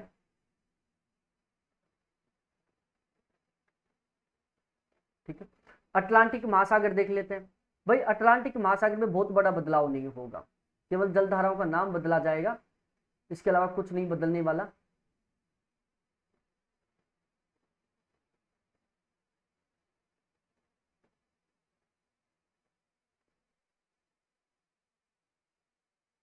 ठीक है, अब हम इसको देख लेते हैं। भाई अटलांटिक महासागर में आ जाओ, यहां पर कौन सी होगी? भाई उत्तरी अटलांटिक महासागर की बात करते हैं। ये कौन सा है? उत्तरी अटलांटिक है। ठीक है, और ये दक्षिणी अटलांटिक है। ठीक है, सबसे पहले उत्तरी अटलांटिक महासागर में उत्तरी विषुवत रेखीय जलधारा, फिर ये कौन सी है? गल्फ स्ट्रीम है। ठीक है, ये उत्तरी अटलांटिक महासागरीय जलधारा कौन सी हो गई? उत्तरी अटलांटिक महासागरीय जलधारा हो गई। और इसके अलावा प्यारे साथियों ये कौन सी हो गई? कनारी धारा हो गई। ठीक है, अब हम दक्षिणी अटलांटिक महासागर में बात कर ले, ये दक्षिणी विषुवत रेखीय धारा हो गई, ये कौन सी हो जाएगी? ब्राजील धारा हो जाएगी। ठीक है, फिर ये कौन सी हो जाएगी? दक्षिणी अटलांटिक धारा हो जाएगी। और ये वाली कौन सी होगी प्यारे साथियों? बताओ, इस वाली धारा का नाम क्या होगा? बेंगुएला धारा। ठीक है, तो ये हो गया उत्तरी अटलांटिक महासागर और दक्षिणी अटलांटिक महासागर का क्रम। अब इसके बाद हम आगे डिस्कस कर लेते हैं हिंद महासागर के बारे में। देखो उत्तरी हिंद महासागर में जलधाराओं का चक्रीय क्रम नहीं पाया जाता।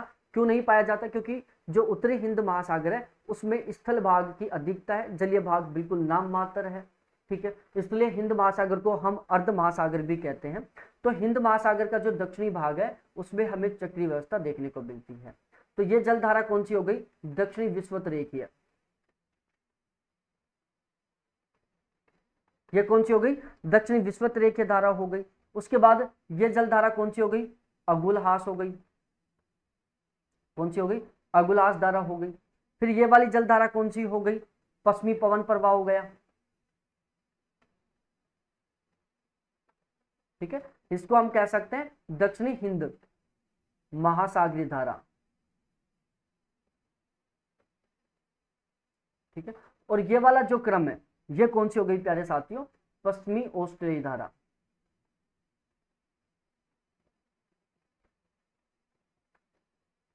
ठीक है, तो इस तरीके से ये जो 5 क्रम है ये आपको अच्छे तरीके से ध्यान में होना चाहिए, उत्तरी प्रशांत, दक्षिणी प्रशांत, उत्तरी अटलांटिक, दक्षिण अटलांटिक और दक्षिण हिंद महासागर का। ठीक है, यहां से क्वेश्चन बनने का पूरा पूरा पूरा पूरा चांस है, तो इसलिए आप इनको, मैं आपसे रिक्वेस्ट चाहूंगा कि अच्छे तरीके से याद कर लेना। ठीक है, अब आपको बताना है कि समुद्री जल में नमक की मात्रा, समुद्री जल की मात्रा को प्रतिशत में, भाई आपने तो केवल किताबों में यही पढ़ा होगा ना, यदि आपने बहुत अच्छे तरीके से तैयारी नहीं की तो आपने केवल ये पढ़ा होगा कि 78% भाग में, 10% भाग में, 6.7% भाग में, कुछ इस तरीके की वैल्यू पढ़ी होगी। अब ये तो कुछ वैल्यू और ही दी हुई है, 3.8 है, 27 है, 1.2 है, 1.6 है, कंफ्यूज हो गई कि कौन सा किससे संबंधित होगा। तो चलो जल्दी जल्दी इस क्वेश्चन का आंसर दो सभी के सभी कैंडिडेट, ज्यादा तो तुक्का तो लगाओ, क्योंकि हमारे इस एग्जाम में तो तुक्का लगाने पर भी बेनिफिट मिलता है।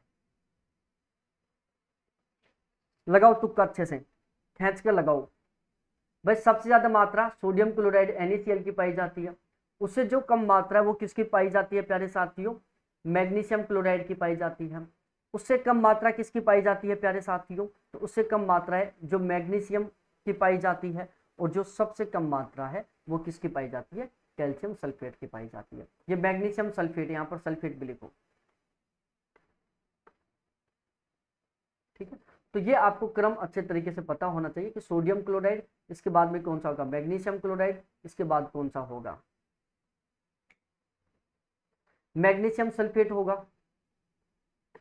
ठीक है, और इससे बाद में कौन, इससे कम कौन सा होगा, कैल्शियम सल्फेट होगा। अब हम कुल लवणों का प्रतिशत के बारे में बात कर ले। भाई सोडियम क्लोराइड की मात्रा 77.8% लगभग 78% होती है, मैग्नीशियम क्लोराइड की 11% होती है, मैग्नीशियम सल्फेट की 4.7% होती है, कैल्शियम सल्फेट की 3.6% होती है, पोटेशियम सल्फेट की 2.5% होती है। तो ये आपको बिल्कुल अच्छे तरीके से पता होना ही चाहिए। अब हम लवणता के बारे में डिस्कस कर लेते हैं कि निम्नलिखित में से कौन सी जल राशि में न्यून लवणता पाई जाती है, मतलब लवणता की सबसे कम मात्रा पाई जाती है। ठीक है, देखो संसार में सबसे ज्यादा जो लवणता है वो कहाँ पर पाई जाती है, टर्की की जो वोन झील है जिसको हम लेक वोन कहते हैं, वहां पर पाई जाती है, जिसकी मात्रा कितनी है, 330% है। इसके बाद मृत सागर में 238% पाई जाती है, अमेरिका की जो ग्रेट सोल्ट लेक है उसमें 220 पाई जाती है, लाल सागर में 37 से 41 के बीच पाई जाती है, फारस की खाड़ी में 37 से 38 के बीच पाई जाती है, भूमध्य सागर में 37 से 39 के बीच पाई जाती है। इसके अलावा जो कैरिबियन सागर है उसमें 35 से 36% के बीच पाई जाती है, कैलिफोर्निया की खाड़ी में 35 से 35.5 के बीच पाई जाती है, जापान सागर में 30 से 35% पाई जाती है, ओकोटस्क सागर में 30 से 32 पाई जाती है, बेरिंग सागर में 28 से 33 पाई जाती है, चीन सागर में 25 से 30%, बाल्टिक सागर में 3 से 15%, हडसन की खाड़ी में 3 से 15% और खाला सागर में 3 से 15%। ठीक है, तो ये एक तरीके से अवरोही क्रम हो गया जो वेरी वेरी इंपॉर्टेंट है। ठीक है, सबसे ज्यादा जो लवणता है वो इन्हीं में पाई जाती है, सबसे ज्यादा। ठीक है, और जो सबसे कम है वो अक्सर जहां से क्वेश्चन बनता है तो इनमें पाई जाती है, काला सागर पूछ लेता है, बाल्टिक पूछ लेता है, हडसन की खाड़ी पूछ लेता है। अब हम डिस्कस करते हैं किसके बारे में प्यारे साथियों, एनवायरमेंट ज्योग्राफी के बारे में। बताओ, मध्य रेखा से ध्रुव तक वनस्पति क्षेत्रों का क्रम पहचानो। यदि आप मध्य रेखा से ध्रुव की ओर जाते हो तो वनस्पतियां किस तरीके से विस्तृत होंगी आपको बताना है। जल्दी जल्दी सभी के सभी कैंडिडेट कमेंट सेक्शन में कमेंट करके बताओ।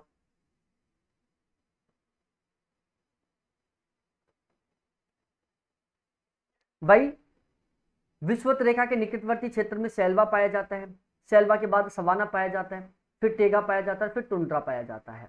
ठीक है, तो ये क्रम हो गए विषुवत रेखा से किधर की ओर, 90 डिग्री की ओर, ध्रुवों की ओर। ठीक है, अब हम इसको एक बार यहाँ पर समझ लेते हैं बहुत अच्छे तरीके से, और यदि इस तरीके का कोई क्वेश्चन बनेगा तो यहीं से बनेगा। देखो प्यारे साथियों, जो सैल्वा प्रदेश है, जो विषुवत रेखीय प्रदेश, मतलब विषुवत रेखा के दोनों ओर 10 डिग्री नॉर्थ से 10 डिग्री साउथ अक्षांशों के बीच पाया जाता है। सवाना प्रदेश है, ये 10 डिग्री नॉर्थ साउथ से 20 से 25 डिग्री नॉर्थ साउथ के बीच पाया जाता है। मानसूनी प्रदेश है वो 5 डिग्री से 30 डिग्री नॉर्थ साउथ के बीच पाया जाता है। जो सारा प्रदेश है वो 20 से 30 डिग्री नॉर्थ साउथ के बीच पाया जाता है। भूमध्य सागरीय प्रदेश है 30 से 45 डिग्री अक्षांशों के बीच महाद्वीपों के पश्चिमी भाग में पाया जाता है। वहीं जो चीन तुल्य है, उल्य नहीं तुल्य है ये, ठीक है, जो चीन तुल्य है ये महाद्वीपों के पूर्वी भाग में 35 से 45 डिग्री अक्षांशों के बीच पाया जाता है।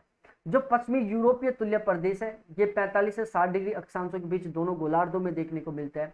और इसके अलावा जो स्टेट तुल्य प्रदेश है ये 45 से 60 डिग्री अक्षांशों के बीच दोनों गोलार्धों में होते हैं। और इसके अलावा जो टेगा तुल्य प्रदेश है ये 50 से 60 डिग्री अक्षांशों के बीच दोनों गोलार्धों में पाए जाते हैं। और जो टुंड्रा तुल्य प्रदेश है ये 60 डिग्री से और 90 डिग्री अक्षांशों के बीच दोनों गोलार्धों में पाए जाते हैं। तो ये क्रम आपको पता होना चाहिए गोलार्ध के अनुसार ये कौन कौन से अक्षांशों के बीच में विस्तृत है, ठीक है, ये आपको ध्यान में रखना है।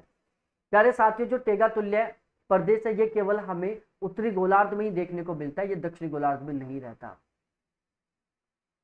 ठीक है ना। इसमें बोरियोलिस वनों की अधिकता रहती है।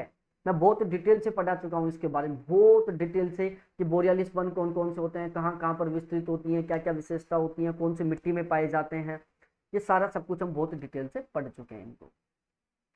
तो यहाँ तक का अच्छे से समझ में आया कि नहीं आया, सभी के सभी कैंडिडेट बताओ। अब हम पॉपुलेशन की जो यूनिट है हमारी पॉपुलेशन ज्योग्राफी, उसके ऊपर डिस्कस करते हैं।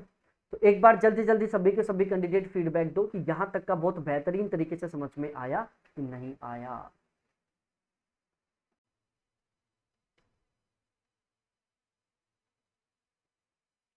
तो चलो अब हम अगले क्वेश्चन पर चलते हैं और अगले क्वेश्चन को बहुत अच्छे तरीके से सॉल्व करते हैं, ताकि इसको लेकर जो भी आपके डाउट हैं, जो भी कंफ्यूजन है, वो क्लियर हो जाएं। तो चलो अगले क्वेश्चन की शुरुआत करते हैं। तो इसको बेहतरीन तरीके से, बहुत ही शानदार तरीके से समझने का प्रयास करते हैं। भाई सबसे पहला जो अगला क्वेश्चन है वो है जस्ट आपके सामने, आंसर के साथ सामने आ गया ये। भाई विश्व में क्लस्टर क्षेत्रों में से कौन सा जनसंख्या का सबसे बड़ा क्लस्टर है? आपको यहाँ पर बताना है कि दुनिया का सबसे बड़ा जनसंख्या क्लस्टर कौन सा है। इसको हम जमघट भी बोलते हैं, ध्यान रखना, जमघट, ठीक है भाई लोगों, आप ध्यान रखना, एग्जाम में यहाँ पर जमघट शब्द का भी उपयोग कर सकता है, ठीक है, कि विश्व के जमघट क्षेत्रों में कौन सा जनसंख्या जमघट सबसे बड़ा है, ठीक है। ये पूछ सकता है कि निम्नलिखित में कौन सा जनसंख्या जमघट सबसे बड़ा है, कौन सा जनसंख्या जमघट सबसे छोटा है।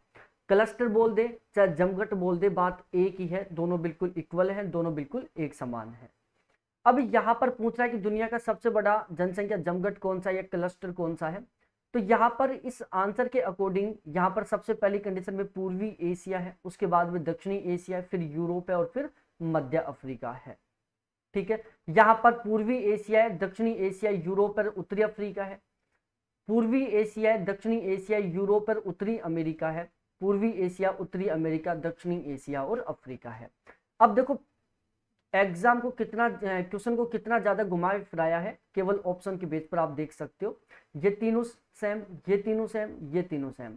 मतलब इस क्वेश्चन को आप तब ही ठीक कर सकते हो जब आपको यहाँ पर यदि इसके बारे में सही ढंग से पता है तो, ठीक है। तो दुनिया का जो सबसे बड़ा जनसंख्या जमघट है वो पूर्वी एशिया है, उसके बाद में दूसरे नंबर पर दक्षिणी एशिया आता है, तीसरे नंबर पर यूरोप आता है, चौथी नंबर पर कौन सा आता है, उत्तरी अमेरिका आता है, ठीक है। तो यहाँ पर ऑप्शन डी है जो बिल्कुल सही आंसर है। ध्यान रखना, कई बार हम देखो ये उत्तरी अमेरिका और उत्तरी अफ्रीका ये दोनों लगभग सिमिलर मिल रहे, जब हम जल्दबाजी में क्वेश्चन को करते हैं ना तो बहुत सारे कैंडिडेट हैं जो इसको गलत भी कर देंगे। क्या, क्यों? क्योंकि वो ऊपर से पढ़ते हुए आएंगे पूर्वी एशिया, दक्षिणी एशिया, यूरोप, उत्तरी अमेरिका, तो इसको अमेरिका भी पढ़ देंगे।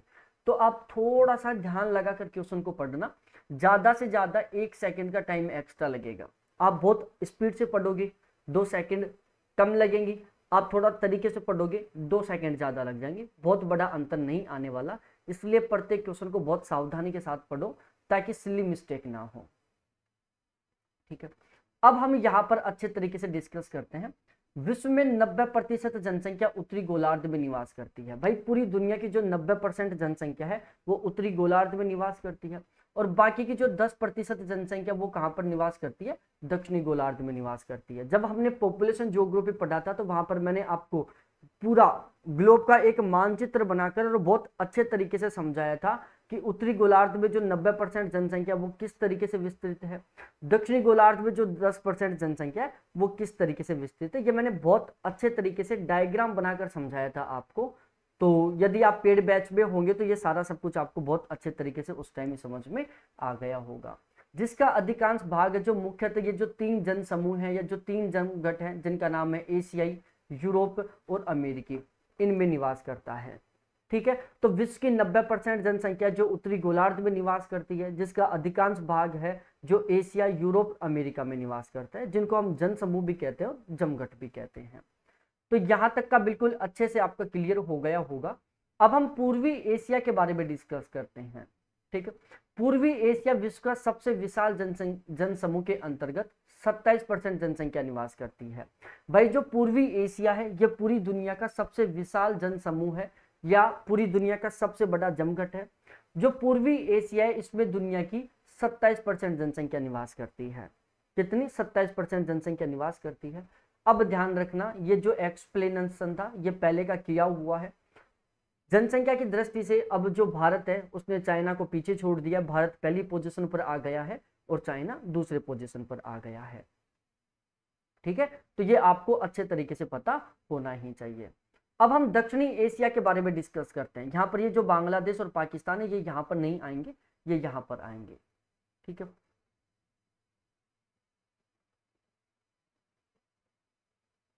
भाई यहाँ पर ये थोड़ी सी मिस्टेक हो गई, ये वाला जो डिस्क्रिप्शन है ये यहाँ पर गलत है। ठीक है, दक्षिणी एशिया के बारे में बात करें तो यह जनसमूह 10 डिग्री उत्तर से 40 डिग्री उत्तरी अक्षांशों के बीच में निवास करता है। तो जो एशिया, दक्षिणी एशिया वाला जो जमघट है, यह जनसमूह ये जमघट 10 डिग्री उत्तरी अक्षांश से 40 डिग्री उत्तरी अक्षांश के बीच में विस्तृत है। उसके बाद हम यूरोप के बारे में डिस्कस करते हैं। तो ये वाला जो जन समूह है ये 40 डिग्री उत्तरी अक्षांश से 60 डिग्री उत्तरी अक्षांशों के बीच में विस्तृत है। एशिया के पश्चात दूसरा विशाल जन समूह यूरोप महाद्वीप में स्थित है। भाई यदि हम महाद्वीपों के आधार पर बात करते हैं तो दुनिया का जो सबसे विशाल जन समूह है उसका नाम एशिया है, दूसरे नंबर पर हमारा यूरोप आता है। अब उसके बाद हम उत्तरी अमेरिका के बारे में डिस्कस करते हैं। जो उत्तरी अमेरिका है ये दुनिया का तीसरा सबसे बड़ा जन समूह है, ये दुनिया का तीसरा बड़ा जमघट है, जिसमें संयुक्त राज्य अमेरिका का उत्तरी पूर्वी भाग और कनाडा का जो पूर्वी तटीय क्षेत्र है उसको शामिल किया जाता है। तो सबसे पहला जनसंख्या की दृष्टि से महाद्वीप पहला आता है एशिया, दूसरे नंबर पर आता है यूरोप और तीसरे नंबर पर आता है उत्तरी अमेरिका। ठीक है, जो पूर्वी एशिया जमघट है ये सबसे बड़ा जमघट है, दूसरे नंबर पर दक्षिणी एशिया आता है। यदि हम ओवरऑल सीक्वेंस में देखें ना तो प्यारे साथियों मैं एक बार जमघटों को सीक्वेंस में बता देता हूं आपको। देखो ओवरऑल, ये तो क्वेश्चन बेस पर था। यदि हम ओवरऑल देखें तो सबसे बड़ा जमघट है वो जो पूर्वी एशिया है। ठीक है, विश्व का सबसे बड़ा जमघट है जो कौन सा है? पूर्वी एशिया। ठीक है, पूर्वी एशिया हो गया। दूसरे नंबर पर आता है दक्षिणी एशिया। ठीक है, दक्षिणी एशिया हो गया। तीसरे नंबर पर आता है दक्षिणी पूर्वी एशिया। ठीक है, ये 3 अवरोही क्रम में जमघट हैं। सबसे बड़ा जमघट पूर्वी एशिया है, दूसरे नंबर पर दक्षिणी एशिया, तीसरे नंबर पर दक्षिणी पूर्वी एशिया है। इसके अलावा जो चौथा बड़ा जमघट है उसका नाम है उत्तरी पश्चिमी यूरोपीय क्षेत्र। ठीक है, और जो पांचवा है उसका नाम है उत्तरी पूर्वी अमेरिकी जमघट। ठीक है, उत्तरी अमेरिकी जमघट। तो ये 5 जमघट हैं, इनको आपको अच्छे तरीके से ध्यान में रखना। ये जो क्वेश्चन था वो सिचुएशन बेस्ड क्वेश्चन था। ठीक है, हमें केवल उन जन समूहों में ही क्या करना था? अवरोही क्रम में व्यवस्थित करना था। ओवरऑल जो सबसे बड़ा जमघट है वो पूर्वी एशिया, दूसरे नंबर पर दक्षिणी एशिया आता है, तीसरे नंबर पर दक्षिणी पूर्वी एशिया आता है, चौथे नंबर पर उत्तरी पश्चिमी यूरोपीय क्षेत्र आता है और 5वें नंबर पर उत्तरी अमेरिका का जो उत्तरी पूर्वी भाग है वो आता है। ये इसका अवरोही क्रम हो गया और इस तरीके से इसका आरोही क्रम हो गया। ठीक है, जो पूर्वी एशिया वाला जमघट है इसमें कौन कौन से क्षेत्र को शामिल करते हैं? तो जो पूर्वी एशिया वाला जमघट है इसमें हम एशिया, चाइना को, ठीक है, जापान को, फिलीपींस को, ताइवान को, मतलब फिलीपींस, चाइना और जापान, ये याद कर लो। दक्षिणी एशियाई जो जमघट है इसमें हम इंडिया को, ठीक है, पाकिस्तान को, ठीक है, बांग्लादेश को, भूटान को, नेपाल को, श्रीलंका को, इनको शामिल करते हैं। दक्षिणी पूर्वी एशियाई जो जमघट है इसमें हम कंबोडिया है, लाओस है, वियतनाम है, इन सभी जो दक्षिणी पूर्वी एशिया की जो देश है उनको शामिल करते हैं इसमें। तो ये आपको बिल्कुल अच्छे तरीके से पता होना ही चाहिए। अब अगला जो क्वेश्चन है उसका आंसर बिल्कुल आपको दिख चुका है, कोई दिक्कत नहीं है। आगे हम इसको सोल्व करते हैं।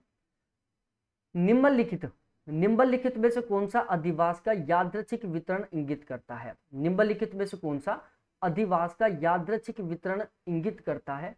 तो ये है 1.00। अब ये 0.49 का मतलब क्या है, 1.59 का मतलब क्या है, 2.15 का मतलब क्या है, और यहाँ पर 1.00 क्यों आया है, ये मैं आपको अच्छे तरीके से एक्सप्लेनेशन में समझाता हूँ। आपको बहुत बेहतरीन तरीके से ये समझ में आ जाएगा। देखो, एक विधि है जिसका नाम है निकटतम पड़ोसी विधि, जिसको हम नियरेस्ट नेबर मेथड बोलते हैं। तो जो निकटतम पड़ोसी विधि है, इस विधि का सबसे पहले प्रयोग किसने किया था? तो क्लार्क और इवांस महोदय इन्होंने किया था। ठीक है, और इन्होंने इस विधि का जो सबसे पहले प्रयोग किया था वो प्यारे साथियों किसके लिए किया था? वनस्पति के लिए किया था। ठीक है, और ये दोनों के दोनों कहाँ के थे? अमेरिका के थे, और इन्होंने इस विधि का प्रयोग 1954 में किया था। ठीक है, इन्होंने फॉर्मूला दिया था कि RN बराबर DO/DR। विधि से निकटतम पड़ोसी अनुपात की गणना की जाती है। निकटतम पड़ोसी विधि से संबंधित जो अन्य विद्वान थे उसमें डेसी और किंग महोदय थे। ठीक है, तो आपको अच्छे से पता होना चाहिए कि निकटतम पड़ोसी विधि जो नियरेस्ट नेबर मेथड है, इसका सबसे पहले प्रयोग क्लार्क और इवांस महोदय ने 1954 में किया था। ठीक है, इन्होंने फॉर्मूला दिया था RN बराबर DO/DR। ठीक है, और जो निकटतम पड़ोसी विधि है इससे संबंधित यदि हम अदर भूगोलवेताओं के बारे में डिस्कस करें तो उसमें एक नाम है डेसी का और दूसरा नाम है किंग का। अब हम यहाँ पर डिस्कस करते हैं। देखो, जो निकटतम पड़ोसी जो विधि है, ये जो निकटतम पड़ोसी विधि में जो ERN है, ठीक है भाई, इसका सूत्र क्या था? निकटतम पड़ोसी विधि का सूत्र था RN बराबर DO/DR, मतलब RN बराबर DO/DR, ये इसका सूत्र था। अब ये जो R है ना, ये हमें बताता है कि दो अधिवासों के बीच में कितनी दूरी है। ठीक है, दो अधिवासों के बीच में कितनी दूरी है, तो ये जो RN है इसका मतलब है कि दो अधिवासों के बीच में कितनी दूरी है। ठीक है, RN का मान कितना होता है? 0 से लेकर 2.1491 के बीच में होता है। यदि RN का मान 0 आता है उसका मतलब है कि दो अधिवासों के बीच में बिल्कुल 0 डिस्टेंस है, मतलब दो अधिवास हैं वो आपस में सट कर बने हुए हैं, तो उनको तो हम क्या कहते हैं? पूर्णतः पुंजित या गुच्छित। ठीक है, यदि RN का मान 2.1491 आता है तो इसका मतलब है कि जो अधिवास है उनके बीच में इतना डिफरेंस है, तो इसको हम क्या कहेंगे? पूर्णतः नियमित अधिवास कहेंगे। यदि RN का मान 1 आता है तो उसको हम यादृच्छिक या पूर्ण यादृच्छिक कहेंगे। यदि RN का मान 0 से 1 के बीच में होता है तो उसको हम क्लस्टर्ड कहेंगे, और यदि RN का मान 1 से लेकर 2.15 के बीच में आता है तो उसको हम रेगुलर या नियमित वितरण कहेंगे। ठीक है, ये मैंने टोटली यहाँ पर 5 वैल्यू लिखी है। RN का मान 0 से लेकर 2.1491 के बीच में होता है। RN 0 का मतलब है पूर्णतः पुंजित या गुच्छित। RN 2.1491 का मतलब होता है पूर्णतः नियमित। RN 1 का मतलब होता है यादृच्छिक या पूर्ण यादृच्छिक। RN का मान यदि 0 से 1 के बीच में होता है तो उसको हम क्लस्टर्ड कहेंगे, और RN का मान यदि 1 से 2.15 के बीच में होता है तो उसको हम रेगुलर कहेंगे। क्या कहेंगे? रेगुलर कहेंगे या नियमित कहेंगे। यहां तक का समझ में आ गया। अब थोड़ा आगे डिस्कस करते हैं और इस क्वेश्चन को अच्छे तरीके से समझने का प्रयास करते हैं। देखो, नगरीय भू अवस्था का सकेंद्रीय कटिबंध मॉडल का सिद्धांत या मान्यता निम्नलिखित में से कौन सा सही नहीं है? अब देखो ना, जब मैं पेड बैच में पढ़ाते हैं ना, तो उस टाइम जब बहुत डिटेल से पढ़ाते हैं तो बहुत सारे कैंडिडेट क्वेश्चन पुटअप करते हैं कि सर इतना ज्यादा डिटेल से क्यों पढ़ा रहे हो, इतना तो एग्जाम में आता ही नहीं है। भाई, जहां पर जिस टॉपिक को बहुत डिटेल से पढ़ाया जा रहा है ना, उसके पीछे एक बहुत बड़ा रीजन होता है, क्योंकि हमें पता है कि क्वेश्चन किस तरीके से बन सकता है, कहां से बन सकता है। अब आप देख सकते हो यहाँ पर, यदि आपने सेकेंडरी कटिबंध मॉडल को बहुत डिटेल से नहीं पढ़ रखा है, आपको नहीं पता कि सेकेंडरी कटिबंध मॉडल से संबंधित कौन कौन से स्टेटमेंट सही है, कौन कौन से स्टेटमेंट गलत हैं, तो आप इस क्वेश्चन को किसी भी हाल में ठीक नहीं कर सकते। इस क्वेश्चन को केवल वो कैंडिडेट ठीक कर सकता है जिसने बर्गस महोदय का जो सेकेंद्रीय कटिबंध मॉडल है या जो बर्गस महोदय का सेकेंद्रीय वलय सिद्धांत है उसको अच्छे तरीके से समझ रखा है। अब यहाँ पर 4 ऑप्शन है। जनसंख्या की सांस्कृतिक और सामाजिक विजातीयता, नगर के भीतर प्रत्येक दिशा में परिवहन समान रूप से आसान, शीघ्र एवं सस्ता होता है, भूभागों में अंतरों के कारण कोई भी जिला ज्यादा आकर्षक नहीं होता, यहाँ पर बड़े उद्योगों का केंद्रीकरण होता है।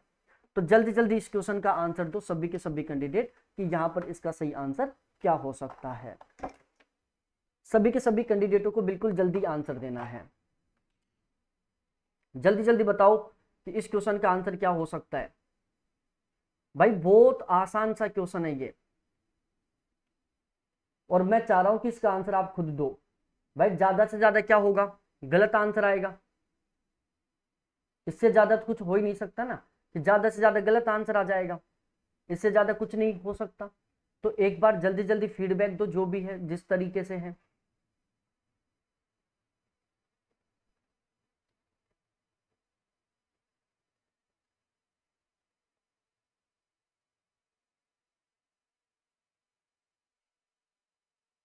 आंसर दो।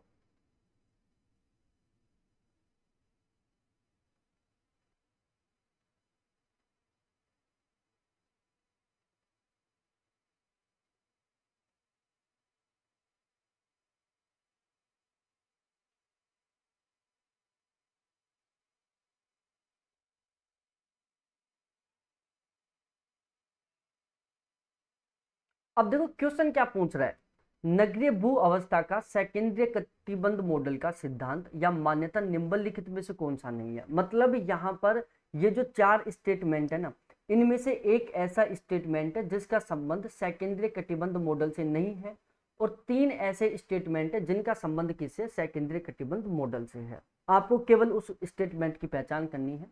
जनसंख्या की सांस्कृतिक और सामाजिक विजातीयता, ये बिल्कुल सही है। नगर के भीतर प्रत्येक दिशा में परिवहन समान रूप से आसान, शीघ्र और सस्ता होता है, ये बिल्कुल सही है। भूभाग में अंतरों के कारण कोई भी जिला ज्यादा आकर्षक नहीं होता, ये बात भी बिल्कुल सही है। यहाँ पर बड़े उद्योगों का केंद्रीकरण है, ये बात बिल्कुल यहाँ पर गलत है। ठीक है, यहाँ बड़े उद्योगों का केंद्रीकरण है, इस स्टेटमेंट का बर्गस महोदय का जो सेकेंद्रीय वलय सिद्धांत है उसके साथ किसी तरीके से कोई संबंध नहीं है। ठीक है, अब हम एक बार इसको अच्छे तरीके से समझ लेते हैं और कुछ सिद्धांतों के बारे में जान लेते हैं। देखो, सेकेंद्रीय वलय सिद्धांत जो 1927 में दिया गया था, और जो बर्गस महोदय थे वो कहाँ के थे, अमेरिका के थे। ठीक है, तो सेकेंद्रीय वलय सिद्धांत 1927 में बर्गस महोदय के द्वारा दिया गया था जो कि अमेरिका के थे। नगरों की आंतरिक संरचना और भूमि उपयोग से संबंधित और भी बहुत सारे सिद्धांत है, जैसे सेकेंद्रीय वलय सिद्धांत बर्गस ने दिया, खंड सिद्धांत होमर होयट ने दिया, मॉन मॉडल है जो मॉन महोदय ने दिया, बहुनाभिकीय सिद्धांत जो हेरिस और उल्मैन ने दिया, संयुक्त वृद्धि सिद्धांत जो गैरिसन ने दिया। तो अब ये पांचों की पांचों आपको पता होना चाहिए, क्योंकि यहां से क्रॉस मैचिंग टाइप का क्वेश्चन बन सकता है, पूरा पूरा चांस है उसका। अच्छा, तो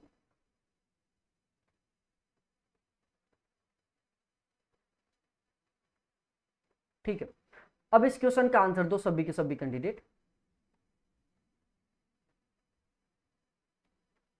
निम्नलिखित में से किसने जनसांख्यिकीय परिवर्तन के सिद्धांत को विकसित किया था। जनसांख्यिकीय परिवर्तन के सिद्धांत को किसने विकसित किया था, जेलेंस्की ने किया था, हिटलसी ने किया था, रेवेस्टीन ने किया था, या थॉमसन ने किया था। ठीक है, तो जनसांख्यिकीय परिवर्तन का जो सिद्धांत है इसको विकसित करने का श्रेय किसको दिया जाता है, वॉरेन थॉमसन को दिया जाता है। किसको, वॉरेन थॉमसन को दिया जाता है। ठीक है, यहाँ पर ये जो पीडीएफ थी थोड़ा सा चेंज होकर, एक मिनट में देखता हूँ, नहीं ये यहाँ पर है सही। ठीक है, यहाँ पर सही है ये। तो अब हम इसका जो एक्सप्लेनेशन है उसको पढ़ लेते हैं ताकि ये टॉपिक अच्छे तरीके से क्लियर हो जाए। जनांकीय संक्रमण सिद्धांत, यह सिद्धांत मूल रूप से 1929 में WS थॉमसन ने प्रस्तुत किया था, जिसे 1945 में नोटेस्टिन ने क्या किया था, फ्रैंक व नोटेस्टिन ने क्या किया था, प्रस्तुत किया था। ठीक है, तो ये आपको बिल्कुल अच्छे तरीके से ध्यान में रखना है। मैं दोबारा से रिपीट कर रहा हूं, इस स्टेटमेंट को आपको अच्छे से ध्यान में रखना है कि जनांकीय संक्रमण का जो सिद्धांत है ये 1929 में थॉमसन ने प्रस्तुत किया था, और इसमें नोटेस्टिन महोदय ने और फ्रैंक महोदय ने ठीक है, या आप डायरेक्टली ये याद रख सकते हो कि डब्ल्यू नोटेस्टिन मोदे ने इस सिद्धांत में 1945 में क्या किया था, संशोधन किया था। तो जनांकीय संक्रमण सिद्धांत का जो संबंध वो दो भूगोलवेताओं से, एक थॉमसन से, दूसरा नोटेस्टिन से है। सबसे पहले किसने दिया था, थॉमसन ने दिया था। ठीक है, इसमें संशोधन किसने किया था, तो वो नोटेस्टिन ने किया था। अब हम थोड़ा आगे डिटेल से डिस्कस करते हैं इस सिद्धांत के बारे में और इसको थोड़ा सा सही ढंग से समझ लेते हैं। देखो भाई लोगों, नोटेस्टिन को जनांकी के संक्रमण सिद्धांत का जनक कहा जाता है। डेमोग्राफिक ट्रांजिशन जो मॉडल है उसका फादर कहा जाता है, उसका जनक कहा जाता है। तो जो नोटेस्टिन मॉडल को जनांकी के संक्रमण सिद्धांत का जनक कहा जाता है। यह सिद्धांत यूरोप, अमेरिका, ऑस्ट्रेलिया के जन्म दर और मृत्यु दर के परिवर्तनों के आधार पर जनांकी के संक्रमण सिद्धांत की 3 अवस्थाओं में विभक्त किया है। ठीक है, अब देखो प्यारे साथियों, ये जो डेमोग्राफिक ट्रांजिशन मॉडल है यूरोप, अमेरिका और ऑस्ट्रेलिया के जन्म दर और मृत्यु दर के आंकड़ों के ऊपर आधारित है। जनांकी के संक्रमण सिद्धांत में टोटली 3 अवस्थाओं की बात की गई है। बाद में जन्म दर, मृत्यु दर में के परिवर्तन के आधार पर जनांकीय संक्रमण सिद्धांत को 3 की बजाय 5 अवस्थाओं में विभक्त किया गया। ठीक है, सोक्स और टिवार्थ मोदे ने इस सिद्धांत में टोटल 4 अवस्थाएं बताई। ठीक है, तो सोक्स और टिवार्थ मोदे के अनुसार जो जनांकी के संक्रमण सिद्धांत है इसमें कितनी अवस्थाएं हैं, टोटल 4 अवस्थाएं हैं। नोटेस्टिन और थॉमसन मोदे ने इसमें 3 अवस्थाएं बताई हैं। अब जो पहली अवस्था है इसमें प्यारे साथियों क्या होता है सी, हाँ चलो मैं बता देता हूँ पहली अवस्था के बारे में भी। इसको हम उच्च स्थायी अवस्था या औद्योगिक से पूर्व की अवस्था या पूर्व आधुनिक अवस्था भी कहते हैं। इसमें जन्म दर और मृत्यु दर दोनों बिल्कुल उच्च होती है। जन्म दर और मृत्यु दर दोनों उच्च होती है जिसकी वजह से जो जनसंख्या वृद्धि है वो धीमी गति से होती है। इस अवस्था में जीवन प्रत्याशा कम होती है, साक्षरता कम होती है, लोगों का जो आर्थिक स्तर है वो भी बिल्कुल लो होता है, वो भी बिल्कुल निम्न होता है। अधिकांश लोग होते हैं जो प्राथमिक क्रियाकलापों में संलग्न होते हैं और यह अवस्था हमें सामान्यतः जो अविकसित देश है वहां पर देखने को मिलती है। ठीक है, उसके बाद हम दूसरी अवस्था के बारे में डिस्कस करते हैं। जो दूसरी अवस्था है, जो नोटेस्टिन और थॉमसन मोदे के अनुसार जो दूसरी अवस्था है इसको हम विस्फोटक अवस्था या पश्चिमीकरण की अंतिम अवस्था या औद्योगिकरण की अवस्था कहते हैं। इस अवस्था में जन्म दर और मृत्यु दर में अंतर होता है। भाई जो पहली अवस्था थी उसमें जन्म दर, मृत्यु दर दोनों बहुत तीव्र थी, दोनों के बीच में डिफरेंस बिल्कुल नाम मात्र था। लेकिन जो दूसरी अवस्था है इसमें जन्म दर और मृत्यु दर के बीच में एक बड़ा अंतर देखने को मिलता है। जन्म दर उच्च होती है, मृत्यु दर बिल्कुल निम्न होती है, जिस कारण जनसंख्या तीव्र गति से बढ़ती है। ठीक है, इस अवस्था में जीवन प्रत्याशा संभवता में वृद्धि होती है, साक्षरता की दर में भी सुधार होता है, अधिकांश लोग द्वितीयक और तृतीयक क्रियाकलापों में लग जाते हैं। इस अवस्था से गुजरने वाले यदि हम देशों की बात करें तो चीन है, भारत है, ब्राजील है। ठीक है, चाइना है, भारत है, ब्राजील है, दक्षिणी अफ्रीका है, मैक्सिको है। ये वो देश हैं जो जनांकीय संक्रमण की दूसरी अवस्था से गुजर रहे हैं। उसके बाद हम आगे डिस्कस करते हैं तीसरी अवस्था के बारे में। देखो तीसरी जो अवस्था है उसको हम पश्चिमीकरण की अंतिम अवस्था या निम्न स्थायी अवस्था या औद्योगिकरण के बाद की अवस्था कहते हैं। इसमें जन्म दर और मृत्यु दर दोनों बिल्कुल निम्न होते हैं, जिस कारण जनसंख्या वृद्धि एक तरीके से रुक जाती है या बिल्कुल धीमी होती है। इस अवस्था में जनसंख्या वृद्धि दर निम्न स्थायित्व को प्राप्त कर जाती है। इस अवस्था में जीवन संभाव्यता व जीवन प्रत्याशा दोनों बहुत ही हाई होती हैं, दोनों बिल्कुल उच्च होती हैं, साक्षरता दर भी उच्च होती है, नगरीय जनसंख्या का प्रतिशत अधिक होता है और यहाँ पर जो अधिकांश लोग हैं वो तृतीयक, चतुर्थक और पंचम क्रियाकलापों में संलग्न होते हैं। कौन कौन से? तृतीयक, चतुर्थक और पंचम क्रियाकलापों में संलग्न होते हैं। ठीक है, यदि हम बात करें तो जर्मनी है, कनाडा है, रूस है, इंग्लैंड है, अमेरिका है, जापान है, सिंगापुर है, फ्रांस है, ऑस्ट्रेलिया, न्यूजीलैंड है, ये वो विकसित देश हैं जो इस अवस्था से गुजर रही हैं। ठीक है, तो ये भी आपको बिल्कुल अच्छे तरीके से पता होना चाहिए।